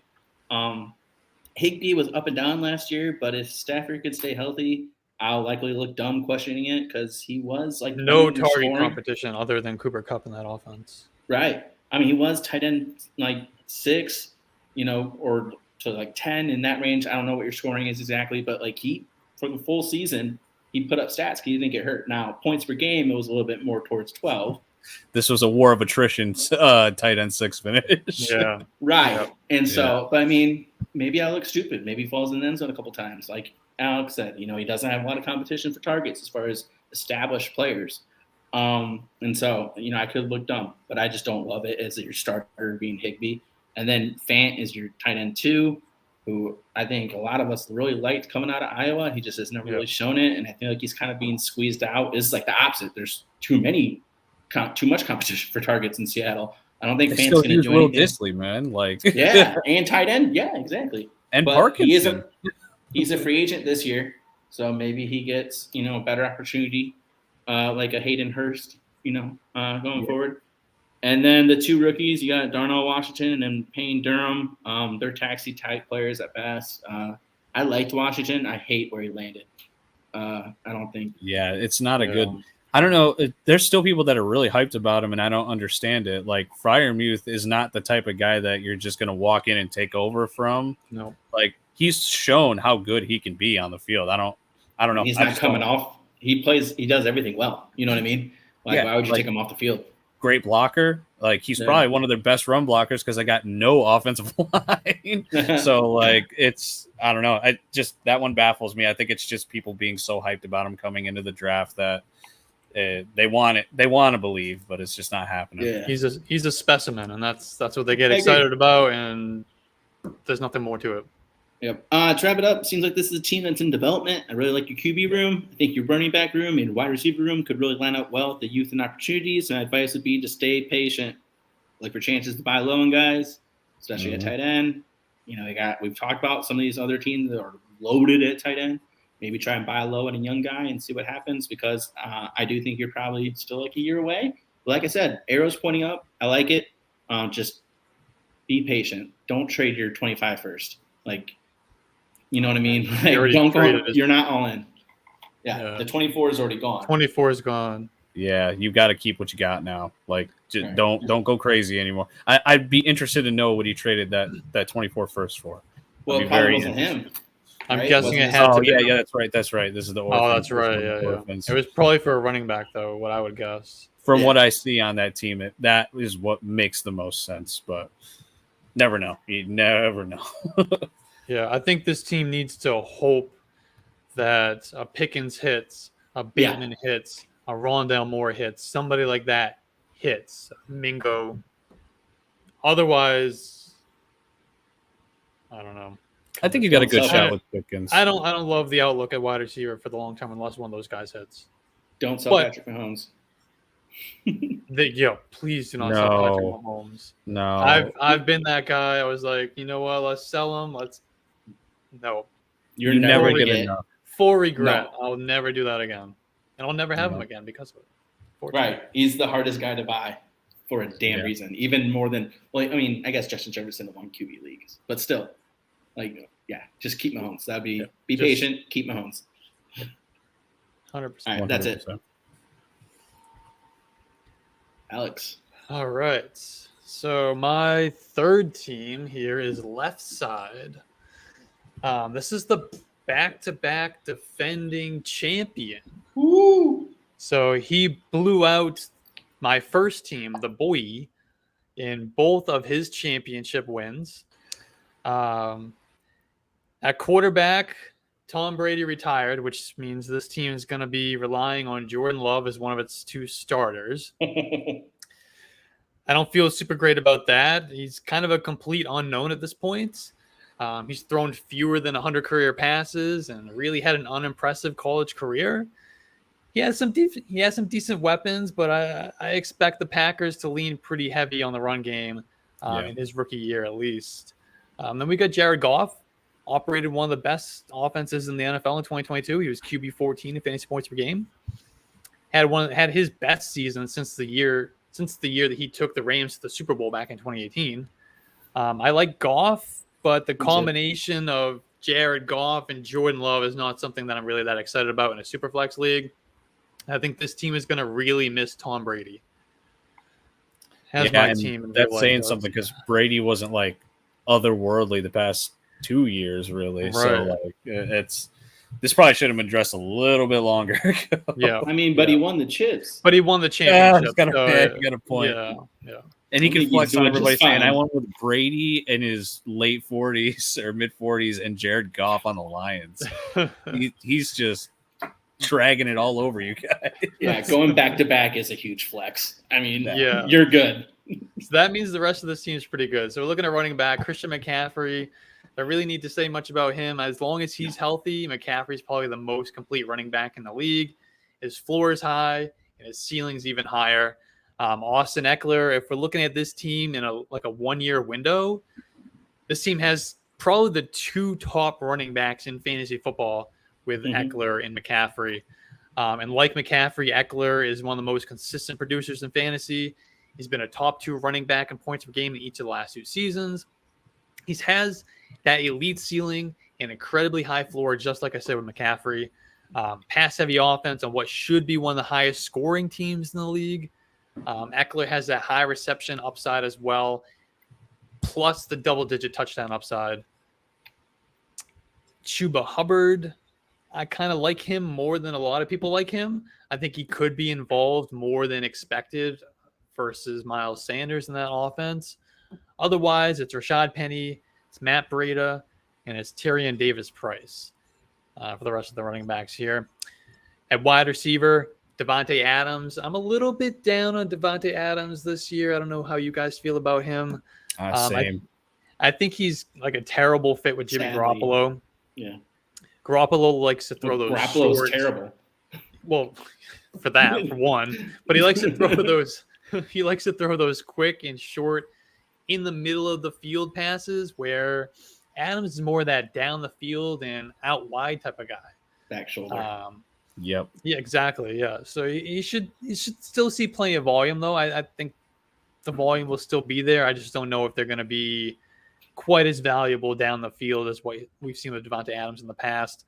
I think even though I'm down on him, I think he still can produce 1,500 yards, close to it, maybe like he did with Derek Carr last year. It was 1,500 yards, 14 touchdowns with Carr. So if anybody's going to have that big year with Jimmy Garoppolo, it would be Devontae Adams because he's already done it with a similar type of quarterback, Derek Carr. I know Carr is more aggressive down the field than Garoppolo, but they're both that middle average starter at best. And to be fair, to Garoppolo, I mean, we're going to crap on him because he is worse than Carr for sure, but he has supported top-tier fantasy wide receiver. He has, yes. So at least we have a track record that he can do it. That's important. That is important when you're switching teams. So, yeah. Not top 5 anymore, though. Can't they get out of his deal, though, if he's not healthy for no guaranteed money? See, that's where I'm going crazy with this. Why have they not addressed the backup situation there? Because I guarantee you, they go into the season with Brian Hoyer. I mean, Las Vegas fans might tear that new stadium apart. Yeah. Trade for Jameson. Jameis. Devontae's in real Vegas. He's in real trouble if they're starting, Brian Hoyer or Aiden O'Connell at quarterback. Oh, God. What would you guys do if Carson Wentz signed there? Because I know he's a free agent. I feel like he's not much of a downgrade from Garoppolo, to be honest. No, he's not. They're like neck and neck for me. And he might be more of that aggressive thrower that Adams needs. Oh, he's chuck it up. Actually, it may be a Winston in Tampa Bay situation where it's great for the fantasy wide receivers. I don't care if he throws 30 picks. Let's do it. It could be, yeah. He's also got T. Higgins on this team. He was still waiting on that T. Higgins extension. I don't know if he's going to get that in Cincinnati or not. But he continues to play second fiddle to Jamar Chase. But he has Joe Burrow at quarterback, one of the best pass offenses in the league. Super high ceiling if anything were to happen to Jamar Chase and he were to miss significant time. The big question for him in Dynasty is if he's going to re-sign with the Bengals or if he's going to be playing on a different team in 2024. What do you guys think is going to happen with that? I think a re-sign is pretty much written. Likely, yeah. I mean, Mixon extension is not going to happen. Plus, I think if they cut him next year, they get a bunch of money back. I can't remember. I got to look at that again. But Mixon's future is basically this year. You're out after this season. Yeah, I think so. So they invest in T. They'll figure out the running back room later. I mean, that's pretty much what the whole league is doing. And Tyler Boyd is getting a little bit long in the tooth. They kind of need to keep T. Higgins. If you drop Higgins and potentially Boyd same year or within 2 years of each other, and it's just Chase, that offense isn't nearly as scary, if you will. So, and they want to keep up with Pat Mahomes. So I think they absolutely keep T. He's going to get re-signed, and then 2 years from now, when they have to start paying Chase and Burrow, that's when they'll make that decision. If they even do, I could still see them keeping him. But I think, like, when everyone's like, oh, like all the hopeful Bears fans are like, oh, we're going to trade for T. Yeah, fucking right. Why would Cincinnati do that? This is their window right now. Why would they give up a prime asset that they need to keep Joe Burrow and Chase just as good? Because, you can't just shift on Chase and leave T one-on-one. No, you can't. Because T is a one on a lot of teams. I love T. Yeah. He's amazing. And I actually feel bad that he's a 2 in that offense if they don't get a Super Bowl, because that would be the only way I would personally feel worth it if I was T. Higgins to play as a 2. It's a pretty high volume too, though. He's with Burrow there. He could be in a lost worse 2 situation. That's very true. All right, Amari Cooper, great. Caught he had a pretty decent year last year. He caught 78 of 132 targets for his first year in Cleveland, and the quarterback play was all over the place. 1,100 yards, 9 touchdowns. If Deshaun Watson is back to his old self, Amari Cooper could be in for a pretty huge season. Yeah. And the indications are that the Browns want to ramp up the pass attempts. Now that we have a full offseason with Deshaun Watson, they went and they traded for a wide receiver and Elijah Moore. They drafted a wide receiver in the 3rd round and Cedric Tillman. So I think those are kind of indicators that they want to up the volume in the passing offense, which is only going to help Amari Cooper.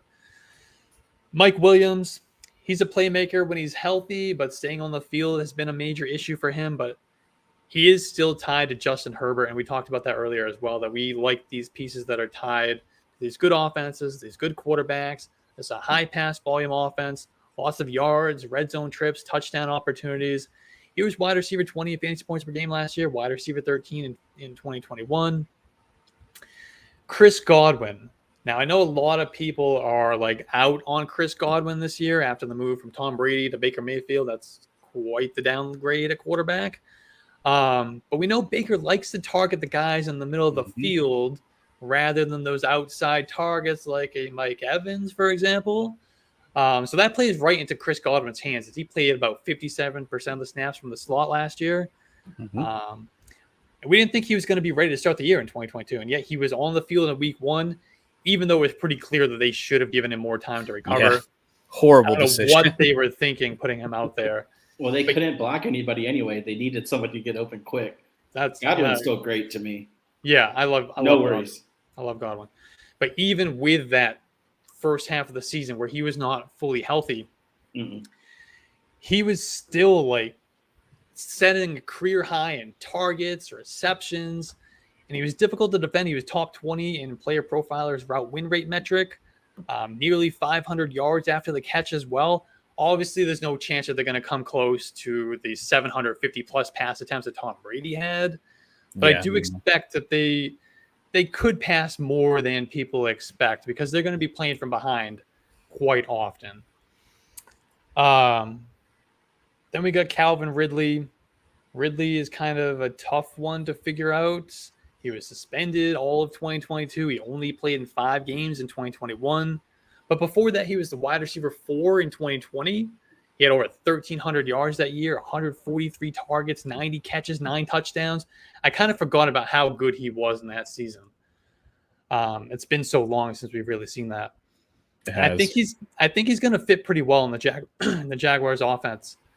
Trevor Lawrence, top 10 in pass attempts last year, and he propelled Christian Kirk, Zay Jones, and Evan Ingram to their best seasons of their careers. So I think that could really play well into the Calvin Ridley projection for 2023.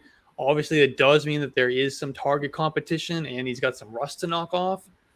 But the other wide receivers on this team aren't really too worth talking about. Is Darius Slayton, Kendrick Bourne, Jarvis Landry, Allen Robinson, Tutu Atwell, Jawan Jennings, Quentin Johnston, Charlie Jones, A.T. Perry. I will make one quick comment on Quentin Johnston. Out of this year's 4 first-round wide receivers, I think he's the most likely to be the bust of the group. I don't know how you guys feel about Quentin Johnston. I really like Quentin Johnston, mainly for the sole fact that I think he's going to be replacing Mike Evans come next season. I think they drafted Mike Evans, or I'm sorry, not Mike Evans, Mike Williams. Replacement. They drafted him this year, and with the way that they've struggled with keeping wide receivers healthy, Joshua Palmer was a viable fantasy option a lot last year, and that was even playing as a 3 at times. I think he's going to have a lot of potential production. I don't think he busts year 1, but maybe you're disappointed in what he's doing. Maybe he doesn't find the end zone as much as you would hope, but I think he set himself up perfectly because now Mike Williams, once he's ready to be moved off of, who's almost 30, I couldn't believe that when I saw that. He's sneaky old. He is old. Yeah. I think he's Quentin Johnston's going to step in. Keenan Allen is getting old. He's going to be the potential de facto 1 within the next year or 2 attached to Herbert. Man, dude, that's a fantastic rookie pick in my opinion. I do agree with what you said though, Alex, that like he does have bust potential. Do you think the other 3? Yeah, out of those 4 wide receivers, do you think he's the most likely to bust in year 1, or just Just in general. I agree. I mean, I TCU think wide receivers. Yeah, he's probably up there. I would put him and probably Flowers on the same level, just only because of offense for Flowers. We don't know. Maybe he doesn't reach his peak like we want him to because the offense just doesn't pass enough. There's too many mouths to feed now, and it just doesn't work out potentially. We haven't seen a Ravens wide receiver really work out since Marquise Brown, and even that took some time. So, and he had like no target competition for quite a while. It is clutch, though, that he is Mike Williams and Quentin Johnson. It'll probably be like a passing the torch. It's like having a handcuff for a wide receiver, which you just don't get most of the time. It's very hard to predict that type of thing. So I love that personally. This wide receiver room's phenomenal. Stacked. Dude, I would trade Devontae Adams for a quarterback right now. I'm not even joking. I think this is your peak. That would be my solution here. Yeah. Just my 2 cents. That's a great idea. Yeah. Or does he do what Alex was saying a little bit earlier, where he tries to tear down and get younger because he's already won the 2, so anything after this is gravy. You know what I mean? Because he does have a pretty old team. Yeah, but I think if QB with D Adams and get the 3. Yeah, if you have a chance to go for it, I'm going to go for the 3-peat. Yeah. And then a tight end. He's pretty good at tight end as well with TJ Hawkinson. Can't go wrong. Yeah, he's my tight end 4 in Dynasty. Target machine after they traded him to the Vikings last year. He was top 3 for tight ends and targets, receptions, receiving yards for the season. They did add a little bit of target competition with Jordan Addison in that offense, but it's a pass-first offense, consolidated target distribution. I mean, they got target competition obviously with Justin Jefferson and Jordan Addison, but they don't have those other pieces beyond those guys that you really have to be concerned about. I know some people are big fans of KJ Osborne. I know Ryan is. I don't think he's a major competition for TJ Hawkinson for targets in that offense. So if this team is going to make another run, like we were just talking about, they need to upgrade the quarterback position. Absolutely. Unless you're really high on Jordan Love, which I don't see any reason why anybody could be that high on him. You can have faith that he might turn into something, but you can't be like up here on the guy. There's no evidence that he is going to be that type of quarterback. Yeah, the Packers pull another rabbit out of their hat. I'm going to be so mad. I'm going to be in really bad shape. It's going to happen. I'm going to be in really bad shape. I've been really loud about how Jordan Love sucks too. So it's gonna. I'm in my home league. There's 4 Packers fans. It's gonna be your boy's gonna be fretting. You're drafted from home this year on a computer. That's for sure. Don't even put that into the universe. I'd be looking to upgrade on Jordan Love at least into that low end QB1 tier. Maybe you package like a Jordan Love plus a Calvin Ridley and whatever other pieces you need to try to get someone like a Dak Prescott maybe. I don't think you have to go for those super high-end elite quarterbacks, but if you just get a Dak, I think you're okay. Yeah, I think that's the rest of the pieces that's on this roster. Definitely. You don't got to go crazy and shoot for the moon for a top 5-6 guy. Like you can make this work with a fringe top 12 guy, you know what I mean? Yeah. You can definitely make it work. Yeah, so this team is definitely getting old, but if you can upgrade on Love or, to someone who you can feel a little bit better about starting in 2023, I think you do have enough pieces to make a run at that 3-peat. My only other advice would be that if you get to the middle of the season, this team isn't quite hitting on all cylinders, maybe that's the time that you start to sell off some of these veteran players and start to reload, not rebuild, but reload for 2024. Yeah, because he's got no first rounder in 2024. So retooling and getting some picks maybe if just season's just not going the way that you hoped. I think it's a very good idea. Have a few injuries. You're going to have a lot of good assets to take. I mean, if Eckler or Caffrey go down, he's in some trouble. Yeah, running back. I mean, we're talking about quarterback because I think he really does need that. I think you guys agree. He needs that to make the 3-peat run. If you don't care about that as much and you want to stick with those 2 QBs, start investing in some young running backs. You're going to need it. You're going to need it for the future. You can flip these 2 real quick and get somebody like a boatload. As long as you're aware of what your team's situation is heading into the season, you can be ready to pivot if needed from contender to reload, I think he'll be just fine. Yeah, his fingers got to be on that button at all Yeah, times. you got to be Every ready to week go. He's just sitting Be there ready. waiting to press. That's for sure. All right, guys. Last team, and they probably have the most original name. It's just Joey. So, but Joey, I got to tell you, I think you have my favorite team in the whole league. I think you've got the championship team this year. That's my claim. After looking at this roster, I don't think anybody would argue probably the best quarterback tandem. Maybe the Hurts 201 might be better, but Allen and Justin Fields, I mean, you cannot go wrong there. Certainly the highest upside. You backup playing situation is a little bit risky. You got Jimmy G. We've already talked about how that could be a risk this year. He may not even play. So you might have to look into that because you've got two big-time running quarterbacks that if they go down, you are effed in the A, to put it nicely. So just keep an eye on Jimmy G. You'll know before the season starts if you got to make other plans for your number 3 QB, but just keep an eye on that. Solid core of running backs. Ramondre, Aaron Jones, Rashad White, J.K. Dobbins, great top 4 guys to play. Aaron Jones looks like your only depreciating asset in this room, in my opinion. If you ever have to move off of him at some point, if you don't feel like you want to make that run, or maybe you just want to move him because you know that you can get some good value still out of him this year, you can do that. But I would keep him because I think that you can make a championship run and he's going to have a very good season. We talked about how we think we're going to have a higher run offense for the Packers, and dump offs to Aaron Jones seem damn near imminent with the first year of Jordan Love as a starter. I think you have a top-tier handcuff in Elijah Mitchell. You guys agree with that? He's definitely your guys' backup directly for CMC. I've heard people say otherwise. So, he's an elite handcuff. I agree. Do you guys think standalone value? Because I see that too. Standalone might be tough, but he proved in a couple of games last year. The only thing I'm worried about is the only reason he got that much run is because McCaffrey was already heading in towards the end of the season. Yes. That's all I think that was too. Maybe that's why he got it. So standalone, not so sold on that. I would consider him more handcuffed, but Me too. You've got a top tier one. And then Ty Chandler, McBride are good. They're good flyers in Dynasty. You can't get much better than that. Wide receiver core.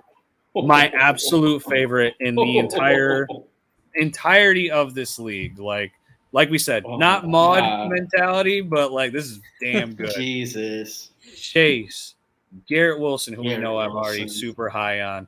Drake London, right there. They don't even worry about the rest right now. Those 3 right there, that's your future. You are next 5 to 6 years, you've got guys that I think you can play every single week. And that's maybe that's being generous to London, but I like all 3 of those guys for future in Dynasty. Then you've also got, for this season, maybe next, we'll see how it goes, Mike Evans, Michael Thomas. I think you can flip those guys into a flex spot very easily all year long this year. And then the bench, man. Dude, we've already talked about how much I love KJ Osborne. I will not gush. We'll go for 4 hours if I do that. Van Jefferson is one of my favorite sleepers this year. I know we talked about Puka a little bit, where he might be able to be a starter, but people forget how good Van Jefferson was when he was healthy as the number 2 there. And I know Robert Woods isn't there, and that kind of changes dynamic a little bit, but still think that Van Jefferson can find a way to produce. Elijah Moore, he's like the lottery ticket, right? Everyone's still holding on to Elijah Moore, hoping this is now the year with a fresh start in Cleveland. Deshaun Watson at QB. And then you've got the Kansas City duo that everybody wants. People still want Tony and stuff like that, but you've got Sky Moore and Justin Ross. One of those guys should win. Right. And I think I would vote on Sky too, but then you've got half of Twitter telling you it's Ross. So you don't have to worry. It's going to be one of the 2. So you're going to be okay there. Your depth is impeccable. And I haven't even talked about Mac Hollins, who's the number 2 wide receiver in Atlanta, had a breakout year kind of in Las Vegas last year. Isaiah Hodgins, who very well could be the number 1 wide receiver in New York. We don't know. And then Michael Wilson and Tyler Scott are great rookie flyers. There's a lot of Michael Wilson talk. The guy I think he played half a season total of college games. It was really rough, but when he's on the field, it looked fantastic. Yeah, he was. He really was. He could be that starting X in year one. They took that shot on him, I think, feeling like, man, dude, if we hit on this guy. But we're the Arizona Cardinals, so we can make that type of move. Oh, my God. Poor Kyler. Well, poor Kyler. now that Cliff Kingsbury's gone, they can actually draft wide receivers above 5'9". So that's true. Hey, you leave Rondell Moore alone, damn. Andy Isabella, Greg Dior. Traded for Hollywood. Oh yeah, God no. I can't. I know, and like with Kyler too, the short jumps because it's I'm a huge Kyler guy. So the Simpsons stop, he's already dead meme. Like just At least Kyler's finally gonna have a receiver he can actually see down the field. So yeah. We're alone on an island, Dennis. It's fine. We haven't even gotten to tight end, guys. Kelsey, Greg Dulcich, Chigo Okonkwo is the absolute best tight end room in this league. It doesn't even matter. I don't have to look at the rest. like Kelsey retires in 3 years. You've got a guy in Greg Dulcich who, like, Dulcich and Chig might be top 10 tight ends for the next 5 to 10 years. We don't know, but they're guys on the ascent that were rookies last year that found a way to earn a target share, which you don't see a lot of rookie tight ends do.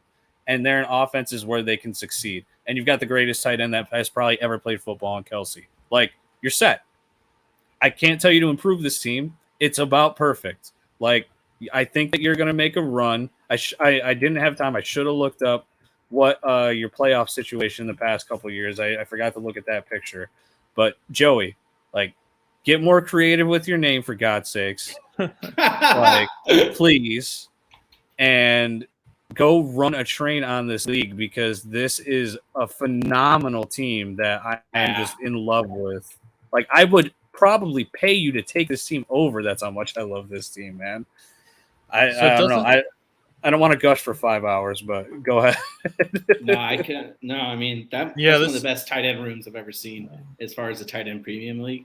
That's just phenomenal. Like, you can't beat that, man. Like, he may as well have Kelsey, Andrews, and friggin' Hawkinson on his roster. Like, it's insanity. I've never seen anything like it. I don't know what you did to make it this way. If this was an orphan team, I'll lose my shit. Like, there's no reason it should have been one of those.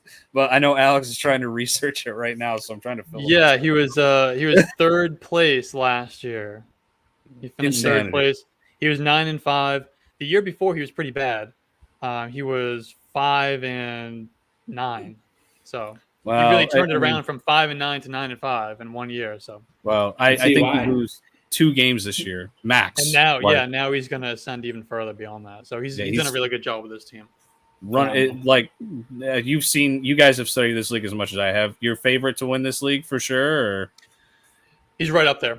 Yeah. I put 3 teams on a list that I think are contenders, like the top contenders, and this is one of them.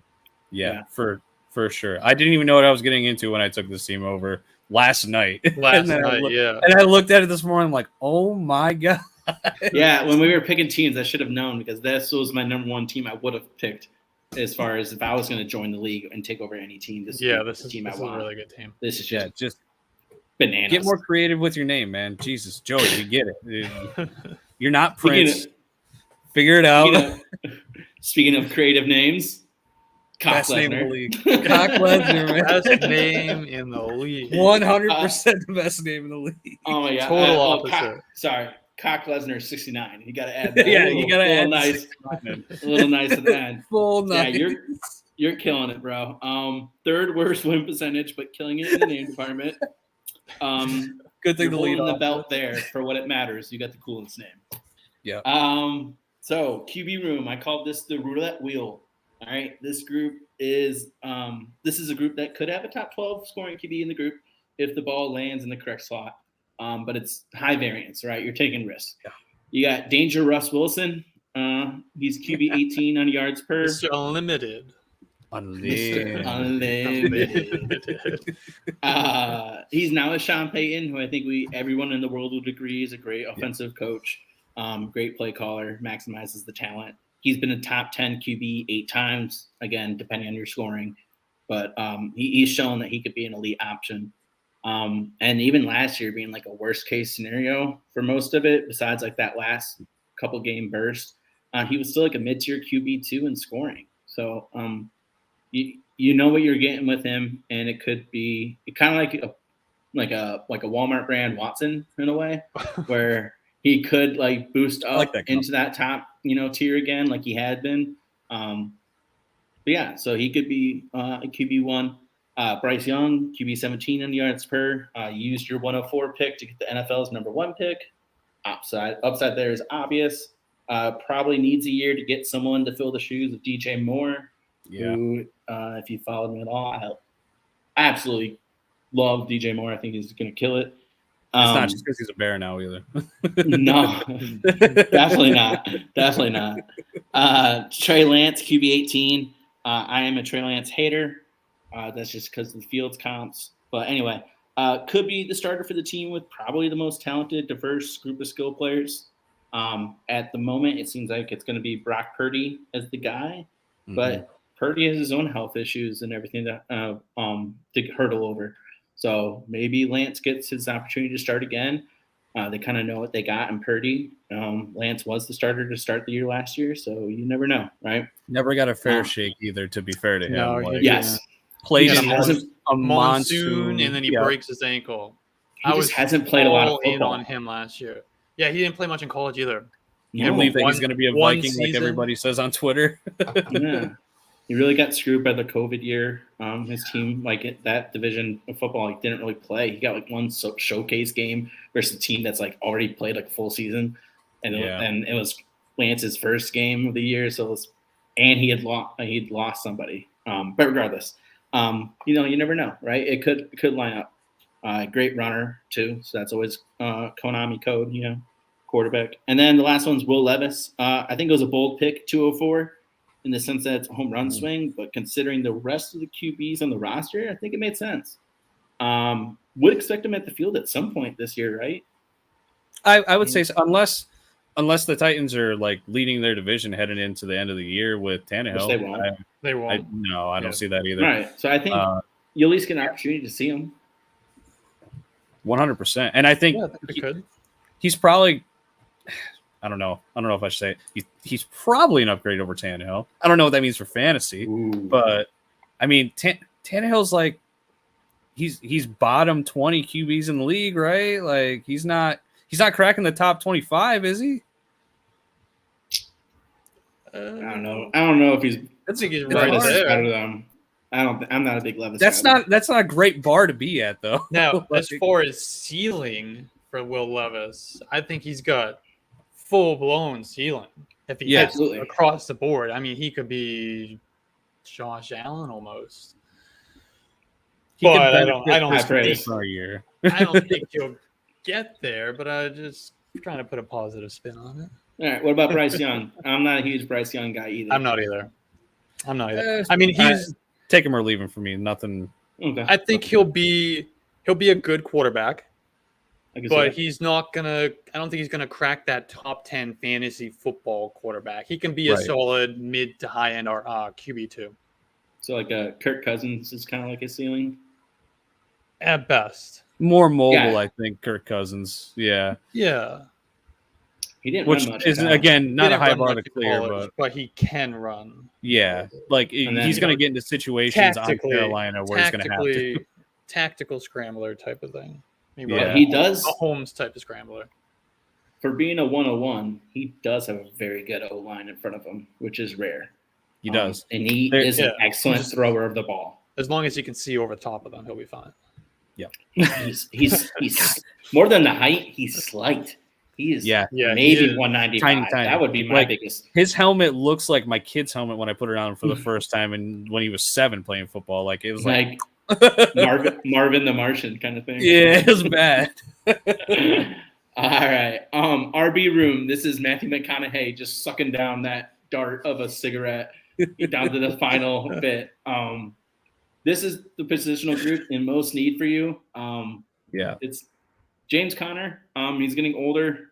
Oh, well, he's just old. Oh, my boy. Still love James recently turned 28, and that's not even in RB years. He's legit 28. However, he is a guy that I think we all love for the 23 season. He eats with Kyler and devours without Love Kyler. is a strong It's just word. crazy, right? You don't like him for this year? Or You said love. okay. I like. I love where he's going in drafts. That's fair. I think he's got top 15 upside. Me too. Yeah. He'll have the volume for it for sure. I just don't think the offense is going to be good at all, which No, not at all. totally caps his ceiling. I agree there. That's fair. But with where he's going, it's fair. I'm fine with it. I've definitely drafted more James Conner this year than I have in years past. Me too. I think for where Just the because of the market price. isn't right, for where the market is on him, I think that's why we all love. If I need, like in the Scott Fish Bowl, where you get those extra points for rush attempts and first downs, I think he could be a sneaky value there. He jumped way up in that projection model when I plugged in the Scott Fish. I bet. Points. I can tell you that. He went up like 3-4 spots for me. Definitely. Antonio Gibson, soft spot for me because I love Gibby. Me too. It kills me. It's just impossible to trust him at this point. Ron Rivera just refuses. I think he knows how to utilize him. I think he just refuses to do it. But in 2 of the years, he's been top 15, and another year he's been top 30. So by the end of the year, by hook or by crook, he gets some production and maybe a fresh start with someone else in 24 could be on the horizon, and he could be a valuable asset for you. Yeah. But as your running back 1 and running back 2, Connor and Gibson, that's not great. It's rough. Damian Harris and Tank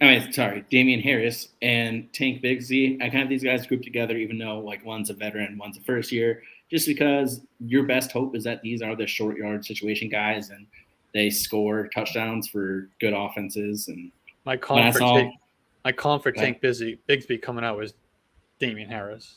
Right. That's great. Perfect. I was skeptical when I saw you took Tank 205, but then kind of like with the Levis pick, after seeing these rooms, you were addressing needs and taking a shot. So I get it. And some people, like I like Tank coming out a lot. Okay. I don't like where he landed, but I do think that, there's a situation where he could be good. He's a decent running back. At best, you've got a great handcuff because ETN, if he goes down, there's no one else there that I think is going to get very much run. I mean, Jermichael Hasty looked good last year, but there's rumors that he might not even make the team now. So if he's cut, it's the Bigsby show, I think, behind ETN. And if ETN goes in, I think Hasty is probably just the receiving back. And then you got Bigsby taking the between the tackles and the goal line carries in a good offense. And like, I don't know, just miss me with the narrative. Yeah, miss me with the narrative that ETN's going to get a limited role. It just doesn't make sense. He's one of the most prolific college rushers of all time. You're trying too hard. It's off-season talk. Yeah, I agree with that. I mean, Tank might get even a couple carries a game from ETN, but nothing significant. Right. Deuce Vaughn and Rojo, I like kind of having both of them together, assuming that Cowboys don't do anything before the season starts at running back, which I think is more likely than they do something at running back and just get another veteran in there. I could see a Kareem Hunt or something like that. Or I could see Zeke coming back. I know that's what a lot of people say. But I like having both those guys. Cook and that would be Fournette. I know that would be the worst case scenario. Cook could really ruin some backfields for me. Yeah. But yeah, I this running back room, it's rough, man. It's part of the reason why when I get to the bottom, I'm going to be saying this is a team that needs to do some selling. Wide receiver, this might be a deep cut, but it's workaholics. Blake saying, "Oh, I like that." He has 6 top 30 wide receivers. I think unquestionably, you got CD and Cup who are elite guys. Arguably wide receiver 3, and then he's older, but as far as this year, Cup's going to be a top 5 wide receiver, right? You got DJ Moore, who I've already mentioned. I love. I'm going to go on a little blurb right here. I think he will be top 12 this season. I think it's pointed out often that the Bears were dead last in passing percentage last year, but they also started EQ St. Brown for 16 games last year. So why would you be passing? Right, thank you. Right, like they started Pringle for 13 games. Like the wide receiver after Mooney went down, and even when it was just Mooney, like it was just you couldn't. Cole Kmet can't get open. Guys, Dante Pettis caught touchdowns last year. That should not be happening. Oh my God, man. Come on. But regardless, moving on. I think it's a career for DJ Moore, who has been like that wide receiver 16 to 22-ish for his whole career with just dog water quarterbacks. I know some people say Justin Fields is a running back. You're wrong, but whatever. I hate when people say that. Listen, I've heard it with Hurts too, man. It's okay. We get it. Okay. But yeah, that's a really good top three. CD, Cup, Moore. I mean, I love that. Yeah. Then he's got Burks and Dotson, first round, year 2 breakout candidate wide receivers. I freaking love Dotson, and I know Zach is missing out not being here to gush over his boy. I saw him post in the chat today, heart eyes, Jahan Dotson. Yeah, he made my breakout. He made my breakout article, and I think he's probably got the easiest path. He really does. I love him. 50% target share in the red zone over those last, I think it was 4 weeks when he came back from injury. 50% red zone target share of his offense. That was third in the NFL. Dude gets open, man, and he has an insane catch radius. I mean, he made for his size, yeah. He made that. What's his face? The Penn State quarterback. I hate Clifford. Oh yeah. I freaking hate that dude. No offense, sorry man, but you killed so many bets for me. Poor guy is probably like the nicest guy on the planet. I know, he probably is, right? He beat out Will Levis, so I mean, regardless, he's just a great route runner. His reception, perception, pretty much every route he kills it. And then Burks. He was a guy who was a little bit lower, kind of like I think like Alex was hinting at, like bust potential, just because he is raw. I mean, size, speed. When he gets the ball, he's a tank. But I love Burks. And he like that Green Bay primetime game, he showed out what he could be if things connect. But I think it's just going to be hard. He's going to get kind of like maybe he would benefit from having like a wide receiver 1, and he gets to be the wide receiver 2. I don't know. But. He's got that alpha size, but I don't know if he's going to command the targets that needs to be the alpha type of position. He's really good after the catch, though. So if you get him those short underneath, he's going to be awesome after the catch. People wanted to compare him to Brown. I think he can be more of the Debo for that offense for San Francisco. I was about to say Debo. Yeah. He's Nobody's like Debo. In between. Well, that role. That role. Yeah. Nobody's Debo. Nobody's Debo. But yeah, I mean. Regardless, 2 guys that any team would love to have as their wide receivers, especially as their wide receivers 4 and 5. 4 and 5, yeah. I've been trying to trade for Burks and Dotson in every league. I can't get them for anything, man. And really, you can argue that these are their wide receivers 5 and 6 because he's got Brandon Ayuk too, who's everybody's favorite guy to take the step next year, wide receiver. Love Ayuk, man. Love Ayuk. I know I shit on your RB room, but I couldn't be more complimentary of your wide receiver room. This is phenomenal, man. Really good. Yeah. You guys got anything else to add? I know I add. Don't blow it up. Don't blow it up. I know it's tempting because you got building on these guys. Do not blow this up. Leave this where it's at. I mean, you could probably argue Cup, but that would be the veteran status. But even I would be like, I think I get 2 more years squeezed out of Cup maybe. So I might keep him still. I don't know. Yeah. Oh, we'll talk about it. But yeah, I mean, his quarterbacks are not ready right now. That would be my only reason. Yeah. Build around the wide receivers. You can blow up other places. Yep. And then my tight end room is the Larry David, uncertain, kind of tilting his head side to side, like. The reason why is because I love Goddard, and I'm guessing I have a ally with Ryan up there. He's in the top 3. Super underrated. Has an elite connection. He has a connection with an elite quarterback. He gets the benefit of being what the defense has to give up because you can't leave those wide receivers on an island. You got to respect the run game. And so Goddard just ends up running through. He runs free on so many plays, and it's not even like down the middle. It's on the sides. I've seen so many touchdowns where he catches the ball 2 yards down the field on the left side and just bowls over 4 people and gets into the end zone from like 10 yards out. Shouldn't happen. It does every time. You have to pick your poison, and you're not letting AJB beat you over the top because he's the best single coverage wide receiver in the league. Like he will eat your lunch all day long at Pittsburgh Steelers. Yep. The only knock here is he has a tendency to get nicked up here and there. He hasn't played a full season. But I love Goddard. If he's your number one tight end, he's a top 6 option for me. I think you're great. It's just you would like to have some depth. Yeah. Do you guys consider Irv Smith some decent depth this year? I ask how you guys think about Irv Smith. I like him. I like the situation in Cincinnati there. I mean, he didn't score as highly as I'd hoped in my projections once I was finished, but he scored high enough to where I could trust using him on like a flyer basis on a weekly basis if I needed to. You know what I mean? Yeah. Well, he's like the ultimate. This guy's gonna take the next step next year kind of guy at tight end. Yeah, he is. He's always hyped. I'm in on the hype. I have him in multiple leagues. And then a Cincy tight end has been a useful option with Burrow there with the multiple guys. So I'm with you guys on that. I do. That's think why I'm in on him. I was never a huge Irv Smith guy. Actually, I liked a couple years ago. I liked Conklin when they were together in Minnesota. I liked him over Irv Smith. Yeah, so we're on the same page. With the athleticism of a Smith in Cincinnati, with what we saw Hayden Hurst do last couple years, absolutely. Last year. You know what it reminds me of? Yeah, it's the Uzama. People don't remember how good Uzama when he was actually healthy in Cincy. Amazing. That's the same exact mold of Irv Smith. I think you can get there. He's not going to be like your weekly, every week starter. You can rely on points, but he's going to give you. He could give you a 30-point week randomly in week 9 or whatever.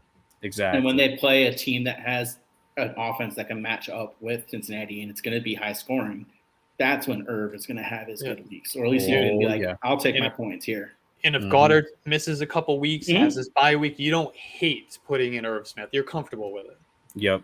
I agree. I love the Irv love. I didn't think we were going to get there on this one. My only side note here is that I would have loved him to take Laporta here instead of Tank at 205. Because then if you would have had Goddard, Irv Smith, Laporta, all of a sudden this tight end room's nice. I agree. I actually agree with that, Dennis. I think that would have been a better move. Even long term, I think it would have been a better move. I just think he's better than Tank. Alex, do you not like Laporta? I don't like tight ends. Oh, that's Who doesn't like tight ends? I hate them. I love tight ends. I hate tight ends. If you can't tell. Chico Conquo made me love tight ends again. So, it was somewhere deep. Your heart was like the Grinch. I don't know what it is, man. And then your heart grew 3 times larger. Studying Chico Conquo. Total Grinch situation. I love it. And then the last guy is Taysom Hill. You never know, but you know he's going to drop 20 points. This is like the ultimate tight end that I hate. Oh, well, 100%. I mean, yeah. Did you know that in best ball he's like going in like the round before the end of it in terms of ADP? Why are people doing that, dude? He's gonna have at least 2-3 weeks where he scores like 40 points because he shouldn't, but he will. Scoop that up, man. I think they're just like fucking with us. I thought it was just a Sean Payton thing, and he's gone, and they're still doing it. No, they just want to prove that they can do it with him. Yeah. They shouldn't. But the guy's like 33 too. Isn't he making like $100 million on his contract? Yeah, something ridiculous. He's getting paid as a backup quarterback. So yeah, he is. All right, let's wrap it up. I don't think this team is ready to compete. I guess Alex and Ryan disagree with me. Despite how great your wide receivers are, I think you have all your picks, so your options are open. You could do a wait and see how you start. Maybe try to improve at running back. You do have the young depth at wide receiver that maybe you can poach a young running back, like an ETN kind of guy for a young wide receiver. My move would be sell Kupp, sell Connor, maybe sell Russ. And I would try to get top 3 pick. I know it's a lot easier for me to say. Like I've said before, I'm not the one paying the buy-in. I'm not the one cheering for this team. But, man, there are some blue chip prospects that would really help your team next year in the draft. If you can get a top 3, you can get one of Caleb Williams, Brock Bowers, or maybe even Marvin Harrison Jr. to add to this team, especially Caleb Williams. Holy cow, this team changes really quick. That would be my reason why. I don't disagree. Like, Kupp, I definitely agree on Kupp. I would almost – and maybe I'm wrong on this, there's a lot of teams that I've seen this year in a lot of my dynasty leagues get decent value back for Trey Lance, especially with the rumors that maybe once Kirk moves from Minnesota, that's the move that Kevin O'Connell makes from Minnesota. maybe see what you can get for Lance if that's something that you want to do. Maybe you're the guy who wants to hold on to him because of that. I totally understand. But if you're having a hard time selling Russ, because I know a lot of people are out on Russ still, try Lance. Try packaging Lance with something. I think you could find a way to get something good for Lance. So don't just like throw out, I got to trade Russ and keep the other guys. I think that's a guy you can target getting rid of as well.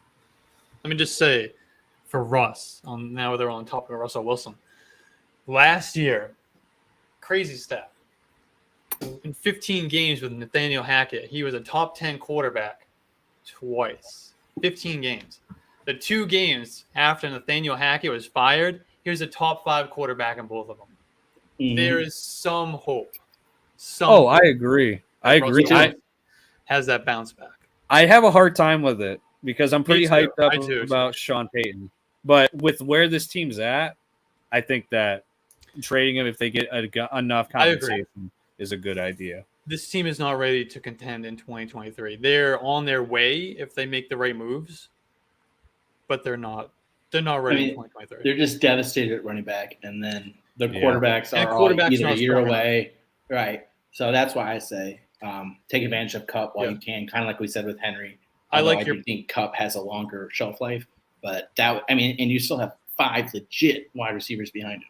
I like your plan for this team. It's exactly what I would do. Agree. I may fight a little bit on Kupp just because of how much I love him, but he's got Lamb and Moore right behind him. I'm more like not opposed to just sell Kupp, get what you can get. It's usually the teams that have someone like a Kupp and then they sell them and they don't have decent enough guys behind them to make up the ground, if you will. Kupp is not going to gain any value. He's at his age, even if he has a great year, it's on the down. He's coming down. Yeah, agreed for sure. All right, Alex, wrap us up. All right, Baskin Robinson. It's my last team here. That's a good one. I like that. So this team has an overall record of 11-17 in 2 seasons with no playoff appearances. So we're going to try to change that. All right, so at quarterback, it's Brock Purdy, it's C.J. Stroud, it's Desmond Ridder, and it's Baker Mayfield. So he's really hoping that one of these young guys hits. How dare you leave out Mike Ward? Purdy. We'll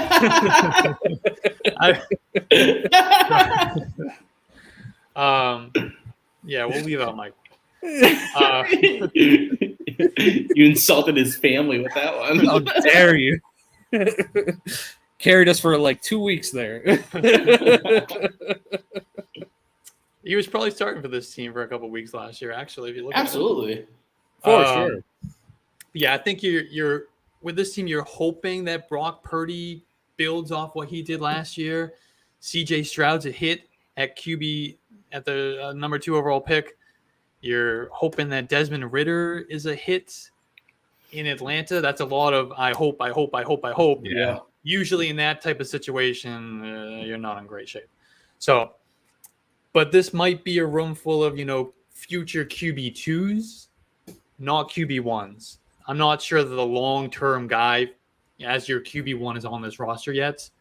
But keep throwing darts at quarterback. I'm okay with that in a super flex league.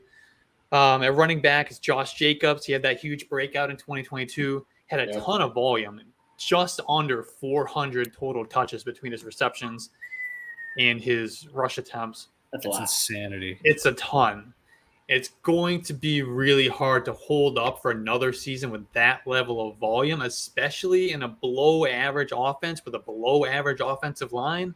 So I'm a little bit concerned about Josh Jacobs.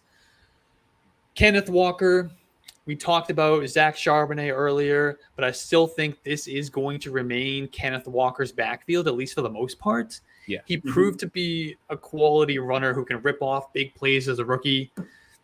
He may lose some of that passing downs work, maybe a few carries to Zach Charbonnet, but he should still get plenty of opportunity to return high-end RB2 production.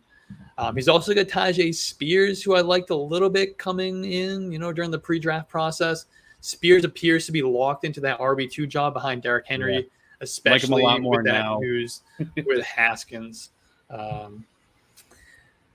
Moving on to wide receivers, DK Metcalf, Christian Watson, Christian Kirk, Tyler Lockett. These are the the solid wide receiver core that you're looking at here.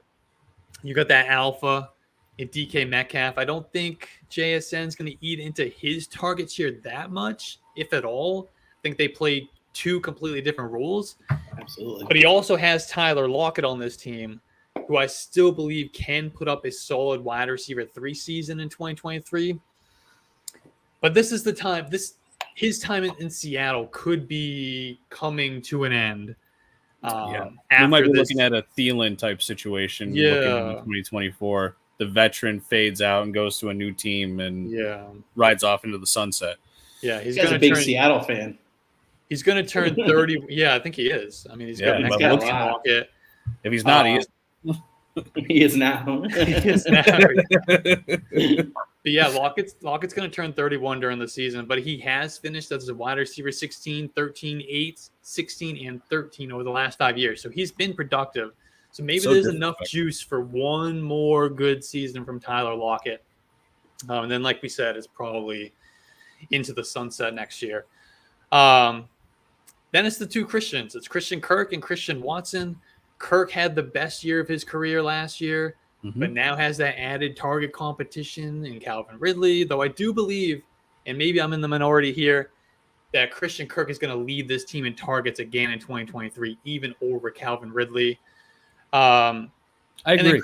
You agree with that? Yeah. I it's not saying that Ridley can't score more fantasy points, but it only makes sense that Kirk gets more targets. You got to remember, he was taking the top coverage last year. Now that's going to go to Ridley. Kirk's going to be even more wide open this year than he was last year. Why not target him?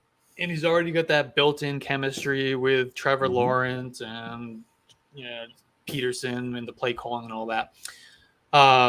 So yeah, I think Kirk can have a really good year still in 2023. I'm not worried about Calvin Ridley taking too much from him. For sure. Christian Watson, he proved to be a playmaker as a rookie with a real nose for the end zone. He was top 12 in average target distance, and he led all wide receivers in fantasy points per target. But now he has that major unknown at quarterback, like we talked about with Jordan Love. This team might lean a little bit more on the running game, be a little bit more conservative with their pass plays, which could hurt Christian Watson. Not a ton of target competition for him, though. I don't like to pump up Packers, but he will get scheme touches. He will. Too. Yeah, they would. So he is absolutely, and he, like you said, he's explosive as hell. I would expect they would probably actually do it even more this year now that he's not a rookie anymore. Me too. They got to make up for not having Rodgers, having Jordan Love, who's essentially a rookie at quarterback. Like Aaron Jones and AJ Dillon are not home run threats. He's the home run threat, and you need to have explosiveness on an offense like that. Yeah, he was one of the few guys who actually scored a rushing touchdown last year too at wide receiver. Like there was not a lot. That number actually came down last year compared to other years, and he was one of the only guys. And it's exactly what he was doing at North Dakota State too. So he was playing that type of role, and he went and did that right in Green Bay. At tight end, there's not really anything that I'm excited about here. It's a bunch of young guys that just have to hope that one of these guys hits. Cade Otton is probably your best chance. He saw volume as a rookie, but that was kind of due to circumstance with Cameron Brate injured and all the other injuries and everything that was going on in that offense. But he was mostly inefficient with those opportunities. I think this team knows that it's in a rebuild. At least I hope it does. But they've got 2 first-round picks in 2024. So you're kind of on the right track there. I would immediately be putting Josh Jacobs on the trade block. He's 25 years old, coming off that 400-touch season. I really don't want to risk him going into the season and getting injured. I don't want to roll that dice. He's going to be toast, I think, before this team is competitive. Between all those touches, slightly getting up there in age, this team is going to take a couple years to rebuild. By then, Josh Jacobs is on that cliff. So you should still be able to get a nice haul back for him at this point. I'd probably be looking to do the same with Kenneth Walker if I can. Maybe not quite as aggressively shopping him, but I'm a strong believer in that the running back position should be the last priority of a rebuilding team. So I really have no problem selling those types of guys, even at a younger guy like a Kenneth Walker, if I'm in that rebuild type of situation. I would just continue to collect draft picks and find some more young talent and wide receiver to build this team around. And then hopefully you can use one of those picks to take another stab at quarterback in the draft next year. Maybe you luck out and you get that 101, 102, and you can take one of those top stud quarterbacks. Yeah. What do you guys think? What would your plan be for this team? Wouldn't Kirk be a sell for you too then? Christian Kirk? Yeah. Not necessarily. I don't think so. No, I'd definitely keep Kirk. I think, honestly, at wide receiver, you should keep what you got except for Lockett. I would try to sell Lockett. Yeah. Sure. But I like your core there. I would wait till during the season to sell Lockett, though. That's when Correct. at his age, his value will be the highest. For sure. And, like, we didn't even talk about Lazard, Mechie. Like, these are some decent pieces on your bench that you're going to be able to use at times. Mechie, really high upside.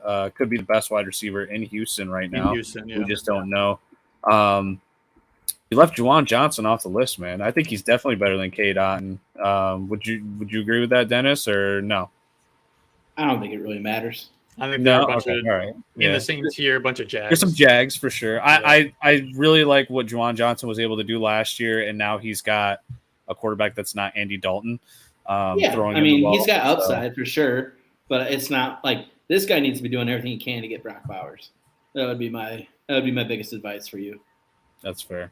Keep Juwan Johnson. I think he could do something for you, but we'll see. But yeah, no, you keep the wide receivers. You sell what you can everywhere else. At quarterback, the only guy you definitely keep is Stroud. Maybe Purdy if he does really, really well this year.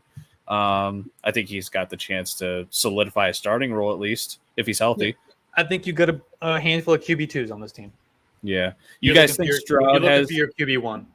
You think Stroud has top 12 potential in the next few years if they kind of actually build around him offensively, or no? I think if they his get ceiling, legit weapons, yeah. I think his ceiling is like QB10 to QB12. Okay, that's how I feel too. I think I like his accuracy. I think that if they get him the right pieces, that he can kind of not be Tua in terms of like he gets all the yak yardage from his guys like Waddle and Tyreek Hill, but he can be accurate enough to where he can let the wide receivers around him carry him to good fantasy finishes. I'm drafting him over Bryce Young if that means anything. Me too. Oh, okay. That's nice. Okay. Yeah, he might be in the little bit of a Justin Fields situation where it might take a couple years for him to get some talent because they traded away their first for this upcoming year. So if it was bad, if Mechie or if Nico can really become even a Michael Pittman caliber, then that'll speed things up. But that's also kind of hoping and praying at this point. You just don't know. They would have this would have been a great landing spot for freaking Marvin Harrison Jr. And I don't think he's going to get there now. I think there's a chance of doing that. No, they should have kept their pick and sucked. What the hell are you doing? But yeah. So I believe I could in literally Stroud. be the 101 that they traded away. Oh, I know. I believe in Stroud. I just think you got to be patient, bro.